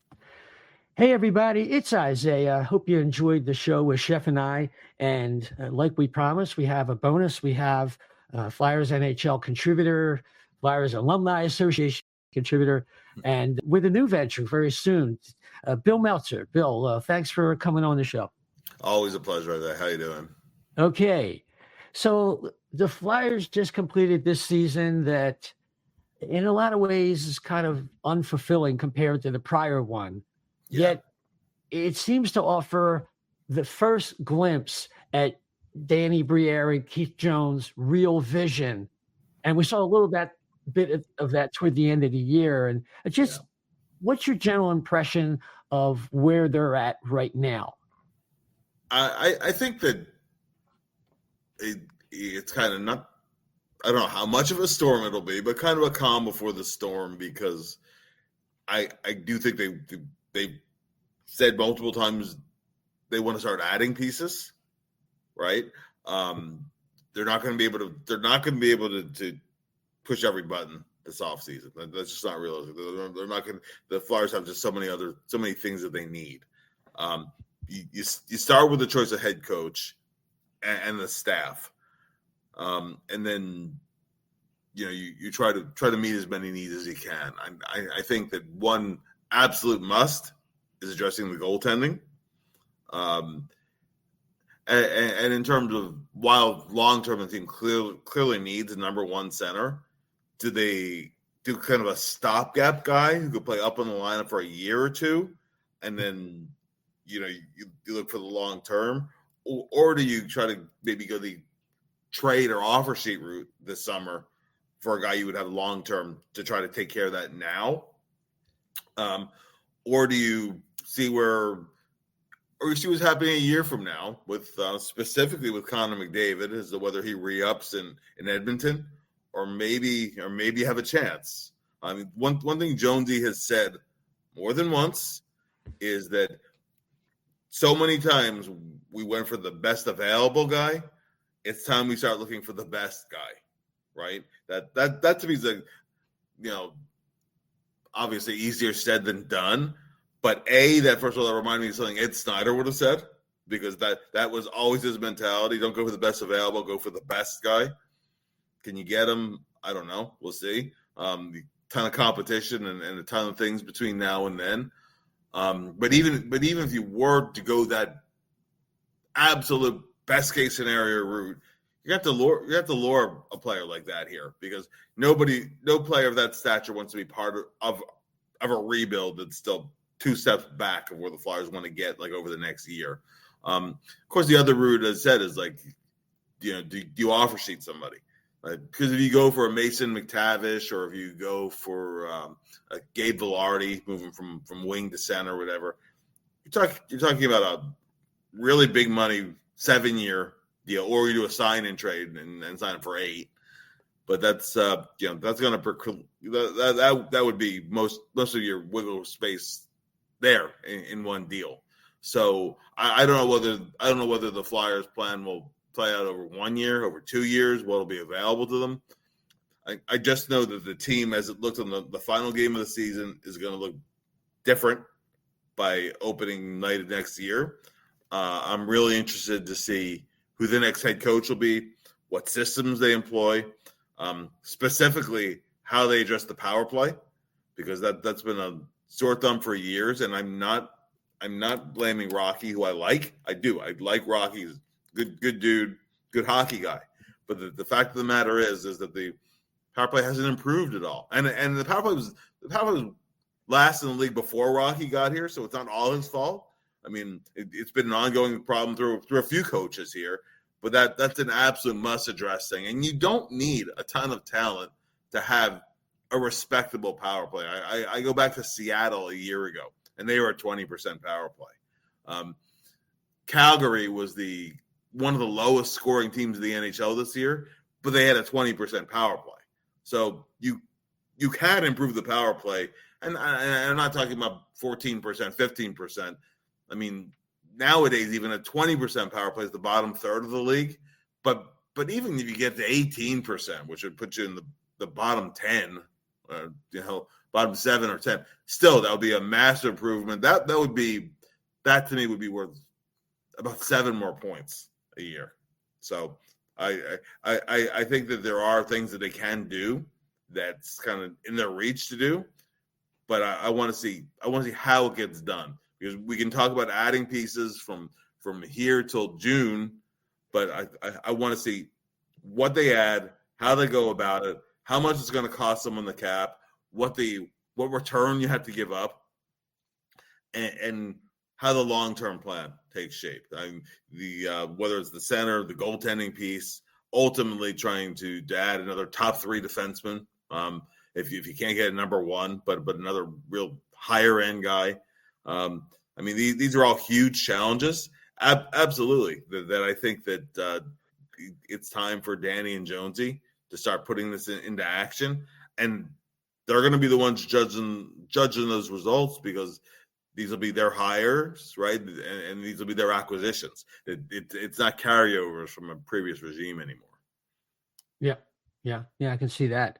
Let's drill down on some of the names that have come up, knowing that there's always bound to be some surprise candidate. But, Rick Tocchet has been on the names of pundits, even Elliot Friedman this morning, who also mentioned Tocchet in connection to the Anaheim opening too. So we can't just assume Tocchet wants to come back to Philly and that's it.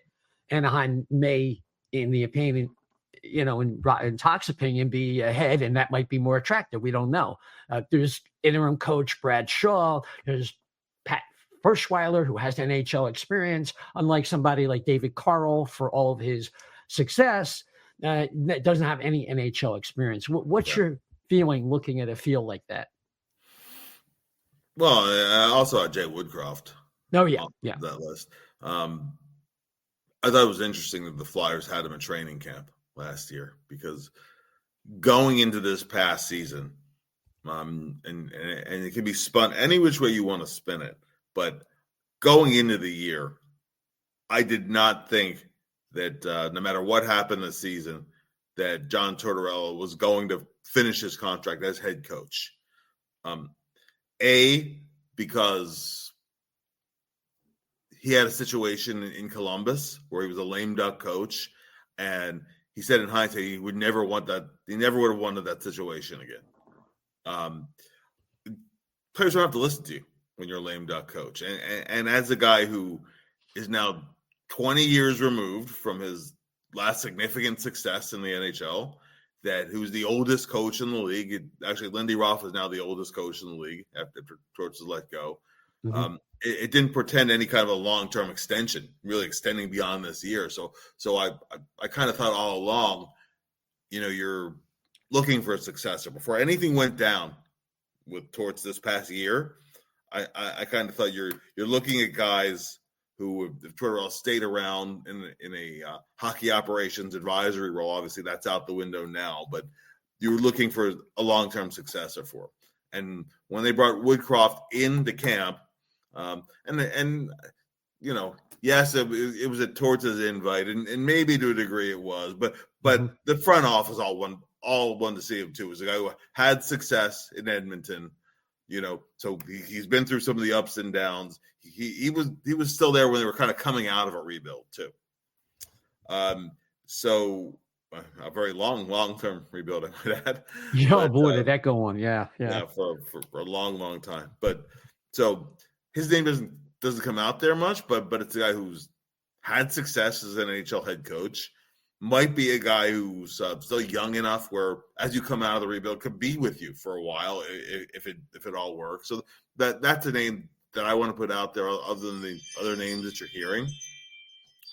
With Talk, like I have a hard time separating the sentimental part of it, you know, from the taking an objective look, because Talk was one of my favorite players ever, right? I know him a little bit. The alumni guys know him a lot better, but he's a really good guy, and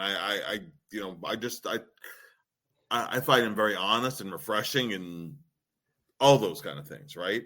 Now, when I take a step back and I objectively look at his NHL head coaching career, now I'm going to toss out when he was starting out in Tampa Bay, because that was by far the worst team in the NHL at the time. All kinds of ownership issues. No coach was going to succeed there, right? But did he really? How much did he advance the Coyotes, right? It's been kind of really up and down in Vancouver. Really good previous year, you know, not so great this year. A lot of locker room stuff going on too that's also a little bit beyond the coach. But do I think he would do anything major to move the team forward? You know, when I watch his teams, I go, boy, I want this here. I want the team to have this identity here. I'm not sure of that. As much as I like Talk, you know, and I know that he knows Jones. Of course, he knows the organization. Something people may not know is that before Torts was hired, actually, Talk was one of the guys who interviewed for the head coach job. Now, mind you, that was a previous regime. That was Dave Scott. That was Chuck Fletcher was still the general manager. But he didn't get a second. He didn't get a second interview. But it was always kind of known that even though the Flyers were interviewing these candidates in 2 rounds, I think John Tortorella was always the guy they really had their eye on anyway. Yeah, it seemed that way. Yeah, for sure. Yeah. So, you know, how much of a fair shake Talk even got in the previous time he interviewed here? I don't really think he was ever really seriously considered. I could see it though, right? Because there is the instant recognizability and whatnot. Firstweiler, I do like that he has some professional level coaching experience, because it is very hard to go from the college level right to the pros. And we had that here with Talk, right? With Talk, brother. We had it with Hack. Hack, right? We had that with Hack. So, you know, one bad experience or mixed experience doesn't mean your next one is going to be a mixed experience or a bad experience. But if you look at the track record of guys who go right from college to the NHL, it tends to be a little bit rough, at least the first year or two, because there's an adjustment to make. So I do like the Firstweiler has some experience. The fact that Jonesy is an old friend and they were college line mates, not just teammates. Right. Yeah. That to me absolutely should not enter into it. Like you need to toss that out when you consider anything. I would hope that the Flyers toss that out. Now if he's your guy and you think that he has what it takes to take you those next steps, which whoever the coach is going to be a huge challenge. I mean, look, the Flyers already have their last 2 coaching hires have been guys who've been to Stanley Cup finals, who've been very experienced coaches between AV and Torts. And you can go back to Lavi, was a very experienced coach. So that's not necessarily a guaranteed results either.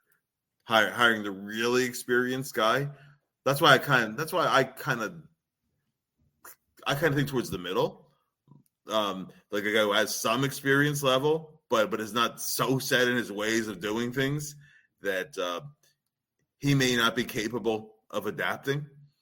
So I think there's all those things to consider. I think both of those names, Ferschweiler and Tuck, are legitimate candidates. You know, I put Woodcroft out there as well, and I think they should develop a shortlist sooner rather than later. I know this week they're supposed to meet with the assistants who are on the staff. I would not be surprised, and I should mention Shazi as well, because Shazi did a nice job under almost impossible circumstances. You're playing out the string on a team that's not making the playoffs, etc. Right?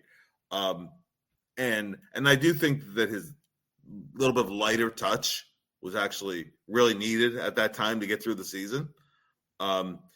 No question, he's one of the brightest hockey people you'll ever meet. His rapport with players is such where he's straightforward to the point and honest, but it's never, players never take it personally. He never makes it feel personal at all. He even when he's doing video, you know, it is a teaching thing and not a punitive thing. I think one of the things that a fair criticism of John Tortorella is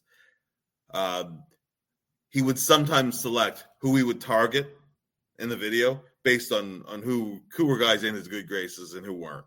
At least players felt that way. I think there'll be, you know, there's an instant respect with the captain that was not there. There was not a good relationship with the captain. But so with Shazi, something that worked. Two things I think work against him. One is kind of what I call the Craig Ramsey effect, where a guy gets a reputation from having been an assistant coach for so long and having been a good assistant coach that, he's an assistant, right? He's better suited to doing that. In some ways there's differences, but in some ways there's a little bit of similarity with the dynamic with Tortorella and Shaw to what E.J. Maguire had with Mike Keenan. Okay, not the same collection of personalities quite, but a little, right. But a little bit. Like he communicates in a different way.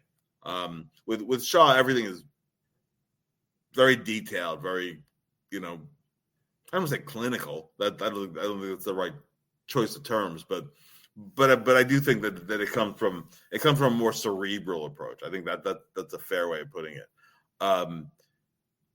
With Shazi having been an assistant coach for so long, and now being in his early 60s without having ever been a head coach from the start of a season, that works against him. That's just the truth. The league is getting younger. I think the organization would absolutely love to have him stay on as an assistant coach.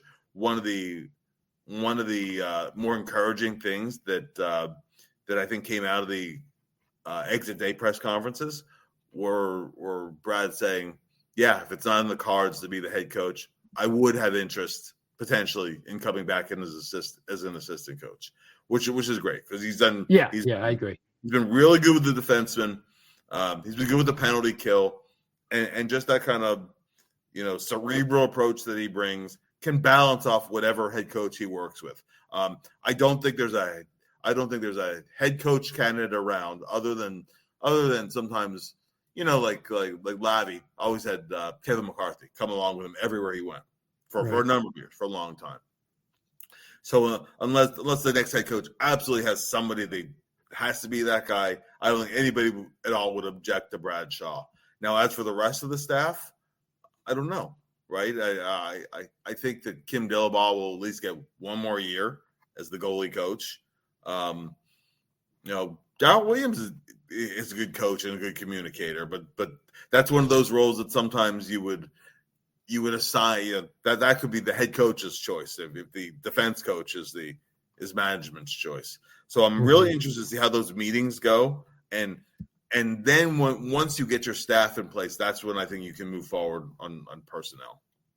Yeah, I think they should keep the video people. They seem to be doing a pretty good job. They're really good, and they go back a couple coaches too. So yeah. So that would be good. So once the Flyers make that decision, then of course they're going to look at personnel before they get to the draft. And you mentioned centers, for example, like McTavish. I mean, that would be my number one guy. If you're going to go in, I mean, he appears to be like on a good team. He would be a rock solid 2C.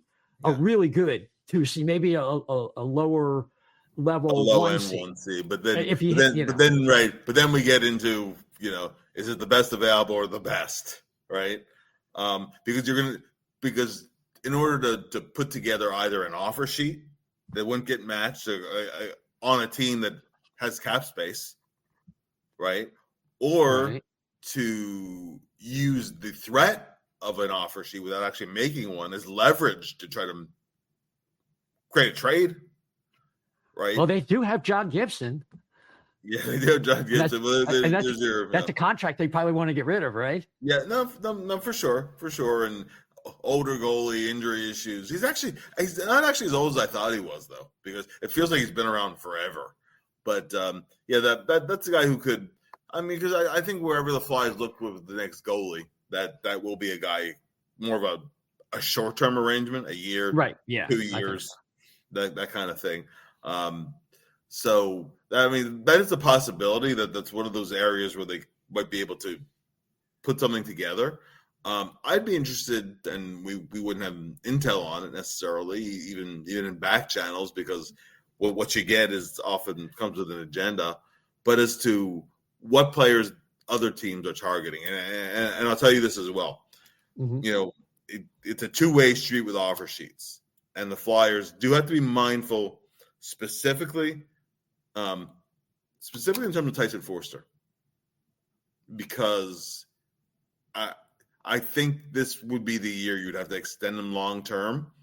And he's a guy I could see being at risk of being offer sheeted by somebody, which would force your hand to match it at a price tag probably more than you want to pay. So you do have to have a little bit of flexibility on your cap as to what you work out with him. You also have to sign Cam York. Do you go multi-year? Do you go bridge deal? And to an extent, Noah Cates as well. Although I think Cates' contract will actually be the first one that gets done. So yeah, I could see that. He kind of he's carved out a role here. He's been really good 2 out of 3 years. And even in his bad year, he kind of rallied at the end of last year and showed something. So he didn't get so discouraged that it just fell apart for him. So yeah, it's going to be interesting. Yeah. And the goalies I think the centers and the goalies more likely, just the way I'm thinking is if they could just get some bridge players and let these draftees, if something pops up, great. But you need some more professionalism in goal and at center. Yes. Just guys that can carry a greater load and also help the development of some of these young wingers and other players in the lineup. Yeah, and also I think you also need a little buffer with Luchenko because I'm not sure he's going to be ready for the NHL right now. This is where I hate the CHL AHL rule. Like it really punishes guys like him who might not be ready for a regular NHL job at 19, and he wasn't at 18, even though he did open the year with the team. But what does he have to gain by another year of junior hockey? Nothing. The AHL with on a bad team at that, right? Although I would assume that this is the year because it would be his last year of junior. This would be the year they would move him to a contender. But if he's too advanced for junior hockey, but not quite ready for the NHL yet, I wish teams could at least, I shout it to the sun, right? But like, you could name one player who's an exception who doesn't fall in the age group because it's stupid. A player comes out of college early at 19, he's eligible. A player comes over from Europe, he's eligible. It's because of the CHL, AHL rules. And why were they put in place? They were put in place in when they lowered the draft age. I believe in '79. It used to be 19, right? 19, and then they lowered it to 18. And a lot of the NHL team owners were also owners of junior teams. So if the top players from their junior teams were not in the NHL, they wanted the rules that made them go back to the junior team. That benefited those guys who are not typically don't own the junior teams these days. So it's a very old-fashioned rule. Now the CHL and Hockey Canada still wields a lot of power, so they like it and they want to keep it. But again, does it benefit the NHL organization? Not really. Does it benefit the prospects who are not quite ready for the NHL before they're 20? No, it doesn't benefit them either. So if there's one thing I could change, that's what I'd like to see changed. But the reality is what it is. But I think that but I think in terms of media planning with the Flyers, I think you need a buffer guy. I think that Luchenko has been good with the Phantom so far. But has he screamed out, boy, this guy's going to be ready come October 1st or 2nd or 3rd or whatever? Yeah, especially the offensive game. It's just like he can't find his shot. He's always deferring. He's a pass guy. He's a pass guy. Yeah. And that's okay. I mean, playmaking centers are very valuable.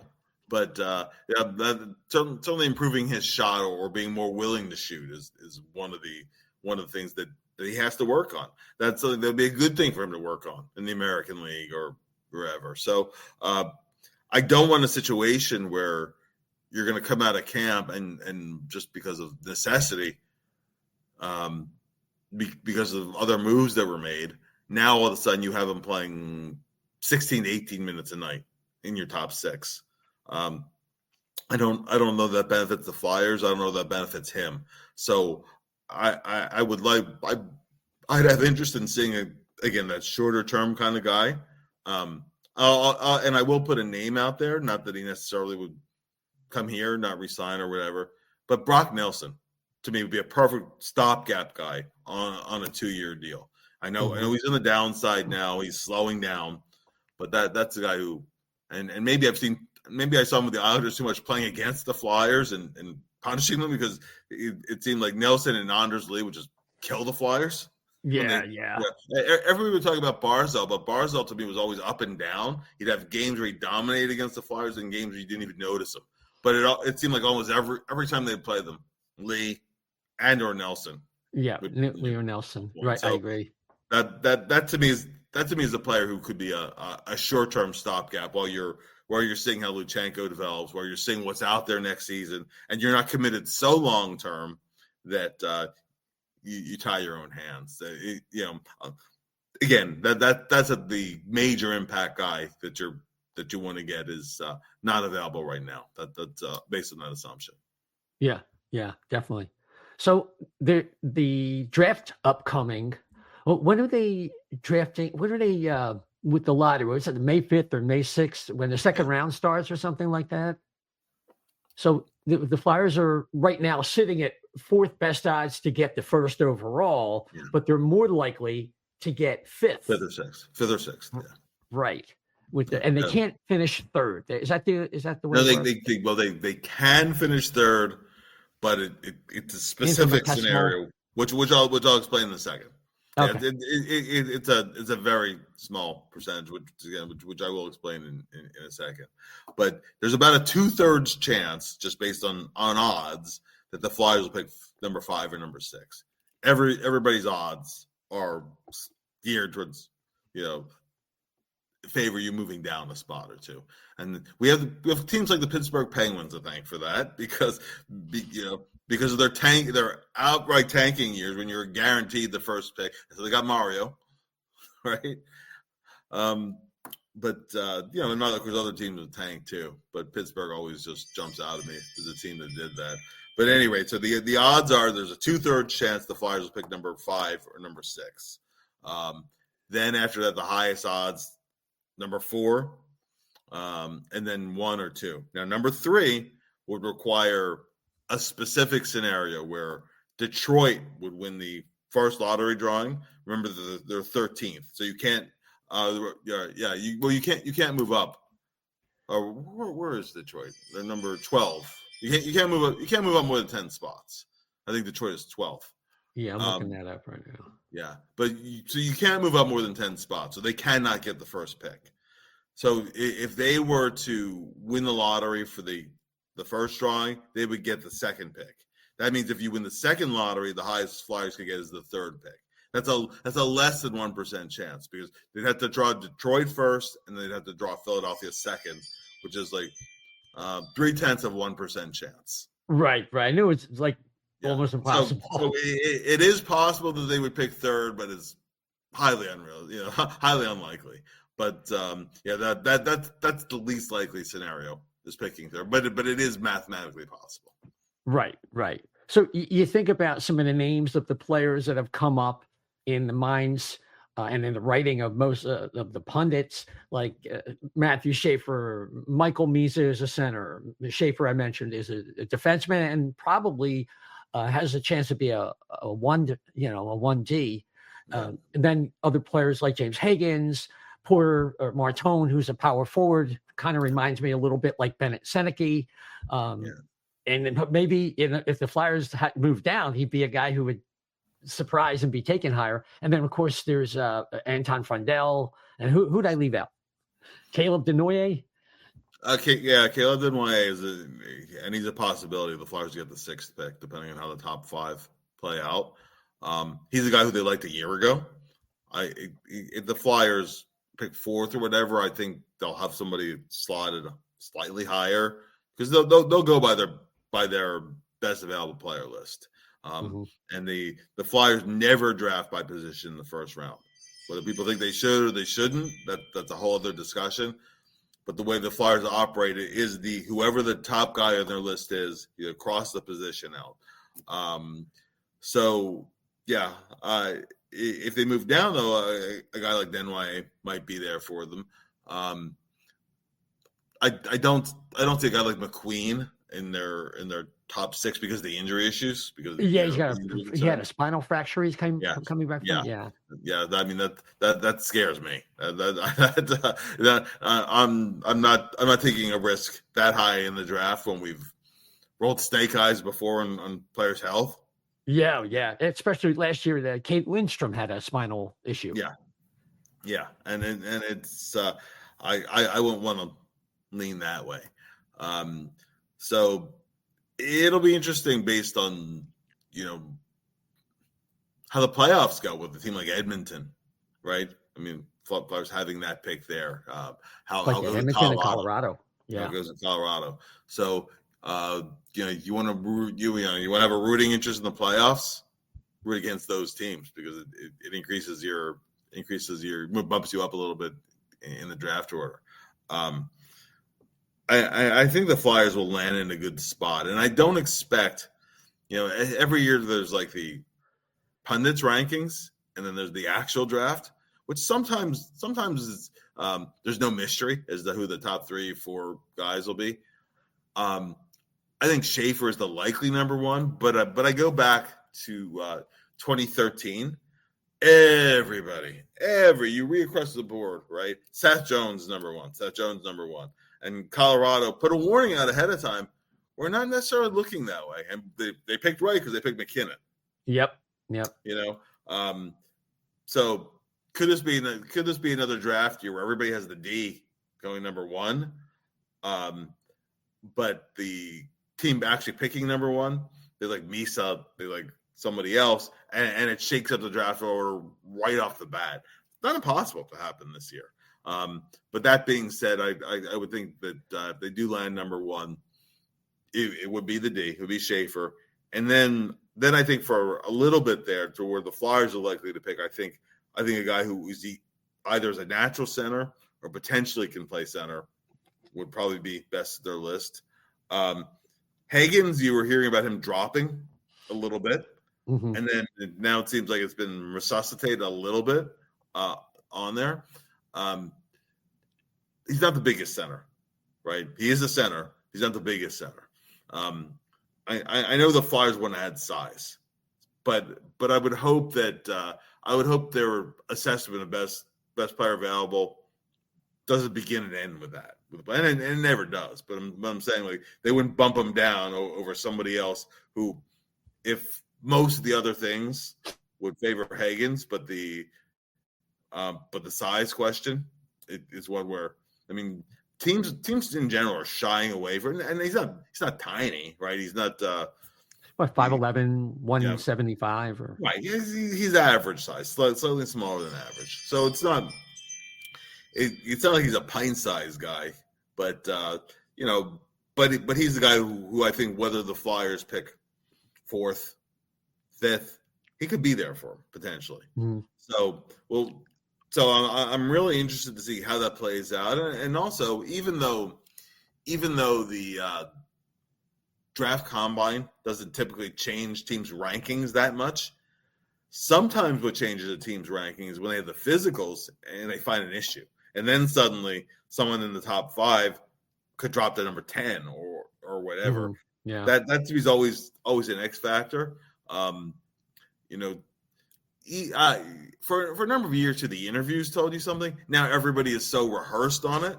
Yeah, I know. So I think that I don't even know how useful those are anymore, honestly. So, but I'm interested to see what, if anything, gets tweaked after the combine happens. Yeah, and that the interview could make a difference. I mean, it helps. The whole thing with Michkov, with the risk that was perceived at the time. Yes, it was a very positive, thought for the Flyers, and that he really checked that box.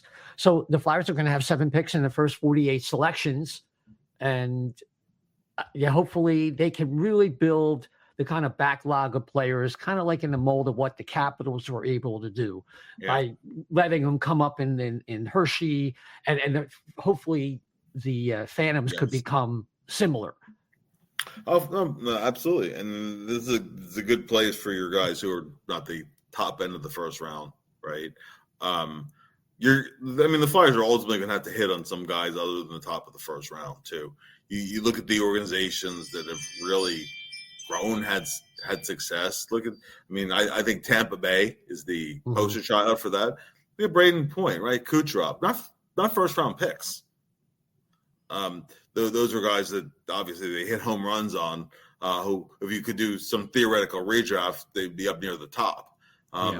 Now, I'm hopeful that with Bump, not that he'd be a first line guy or whatever, but would be a guy who, relative to being a 5th round pick, who maybe could develop into a top 6 guy. I mean, the Flyers need some of that. They need a little bit of good luck, because there's good drafting, there's good development, and there's a good luck, and all 3 things play into it. So hopefully their luck can turn with some of these guys, where they can stay healthy, for example. That to me was such a big setback for the organization. So many top prospects in key developmental years got with injuries all year, and some guys bounce back, some guys bounce part of the way back, and some guys never bounce back. So I think the Flyers really could use a little bit of good luck in that realm. Last thing I'll say about that is, to me, there's phase 1 of development. Phase 1 of development is what gets them into the pros. If you go back to the 2019, and I've cited this before, the 2019 Hockey News Future Watch issue, which the Future Watch issue is compiled based on talking to directors of scouting, team scouting departments, pundits, whatever. And so it's one of the best issues of the year. Yeah. I love it. I love it. Well, in 2018, the Flyers system, NHL wide, and this is based on league consensus, not but league consensus, scouting directors had the Flyers number 2. The next year, they had the Flyers number 1. Right. And because they were doing such a good job of these guys they were drafting were really progressing at the junior level or the collegiate level. They were playing at the top of the lineup of the World Junior Championships in some cases. Carter Hart was being projected as being a superstar goalie, potentially a Vezina caliber goalie, right? Morgan Frost was averaging almost 2 points a game in the OHL. He was playing near the top of the lineup, World Juniors. He was on the first power play unit. Figuring some of these guys who are really coming along at the junior level, we're going to translate that as pros. Even some guys coming into their first year as pros. You mentioned, Benoit, right? His brother, but he led the Phantoms in goals as a rookie. Yep. And then he's gone backwards since then, and I don't know why. I don't have a reason why. But phase one of development is what gets them from juniors into the pros. Phase two gets them from the minors or rookie trying to find a role into getting to the NHL. And then the final step is, okay, how does he progress year to year as a pro? And if any organization, any scout, anybody tells you they know that ahead of a draft, particularly with somebody who's not a top of the draft guy, they're lying to you because they don't know. You are projecting. And sometimes those projections make you look really smart, and other times it turns out to be Jay O'Brien. It happens. Yep. So, yeah, it's been frustrating. I mean, since the new regime took over with Brent Flair, I'd say they're average right now. It's worth watching. I mean, they did turn over the scouting staff when Danny came in, so it's different from when Chuck was here. Yeah. Chuck Fletcher. So they certainly added guys. So yeah. So we kind of have a picture of what the expectations are going into next year, and obviously the year after that is when, in 26, is when they're going to supposedly have all the money, a lot of salary cap, and more freedom to make their big move. And you're not the first one. I mean, we have our Dan Silver. He's always talking about McDavid and getting the best player. And hey, listen, there are. I was listening to Jason this morning talk about all the advantages of being an East Coast travel. Philadelphia is one of the best travel schedules. That means a lot to players. And if they do a good job this year, the Flyers maybe actually make the playoffs this year if they make the right moves. And they look obviously an up and coming team. There's a lot of ifs in there, but hey, I'm up for it. But I'm also been watching this team for 55 years, so I don't know. Yeah, same here. Same here. We'll see. I mean, I'm not going to sit here and make any predictions. All that I will say is this offseason is very important. Next season is just as important, and the offseason after that is critical. That's what's going to determine as to, are they actually coming out of the rebuild, or is this an ongoing thing? And I think the last thing any of us want is a Buffalo situation, or the way Edmonton was until the last few years. We don't want to go 15 years. We're not. And if you do get in the playoffs one year or whatever, you're going out in the first round. I mean, I mean, other than the pandemic in the bubble, Flyers haven't gotten out of the first round since 2012. So it's been long enough, right? I mean, we watched this team in that first 50 years. After they started making it in like 73. I mean, made it before, but once they hit 1973 on, until 2012. I mean, 13 they were kind of overachieving squad, but in that interim, they went to 6 Stanley Cup Finals. Yeah, and they won 2. Oh no, they went to wait a minute. The finals, 74, 75, 76, 80, 85, 87, 97, 2010. Right. So, they have been a model of excellence. Not everybody, you can't win a cup every year. I mean, they've been one of the great teams in the league. For sure. I mean, that could be a whole other topic as to I know. How every organization in the league at some point or another goes a long stretch. And by a long stretch, I mean decades, multiple decades without a championship. Look, the Rangers have one cup in the last 85 years and are now 31 years removed from the last one, right? Toronto. This might be the year Toronto finally breaks that jinx, but they haven't been to the finals. Yeah. Not only winning the cup, haven't been to the finals since '67, right? Vancouver has created 70 no cups, right? Buffalo created 70 no cups. And we keep going on and on and on. Yeah.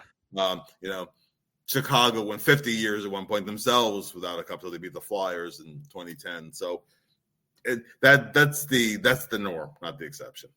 Yep, absolutely. So last thing, Bill, there's an exciting new website, hockeyhotstove.com. That is up right now. It's kind of a little bit beta, but there's a lot of good information and a lot of things people would want to know. What can you tell them? Yeah, well, we're gonna have we'll have a blog component. We will have a podcast component, and happy to have Isaiah and O&B Puck be part of that. Yes. So and also the fan forums and message boards. So people, as soon as the registration is up and running, please come check out the message boards. You know, we'll have boards for every team, general league stuff, some non-hockey stuff as well. Really, the message boards are, to a large extent, the lifeblood of the site.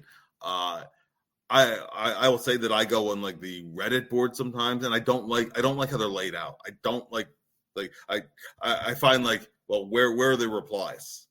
Right. I just don't like using Reddit in that way. So a lot of this is built really more upon an older model. Well, a lot of us came from a background of Hockey Buzz. One thing the Hockey Buzz absolutely got right is the message boards. So we're not trying to reinvent the wheel. We're not copying theirs exactly either. But that model where you can log in, get on the board for your team. One thing we are adding is that fans themselves can create blog threads too. So it's not just one long endless set of replies to the current blog, but people can actually discuss things there too. So I'm really excited about that part, and just getting going. We're, as you said, it's still a little bit beta testing. We're very close, like painfully close, honestly. But it should be very, very soon. We're now okay. It's up and running, and we'll put the word out to everybody that okay, yeah, doors open, everybody come in. Yeah, fantastic. I mean, and we at O&B are really proud to be able to be linked on the site. You'll go there, you'll see the emblem for O&B. Gotta get you an updated one with the new logo, but sure. We'll definitely, we'll upload. Yeah, we'll take care of that, and you know, you'll link to the show, and I'll probably be saying hello for sure on hockeyhotstove.com. Bill, hey, thanks for doing this. Really do appreciate it very much. Oh, always a pleasure. Always good to talk to you. All right, everybody, take care. Have a good one.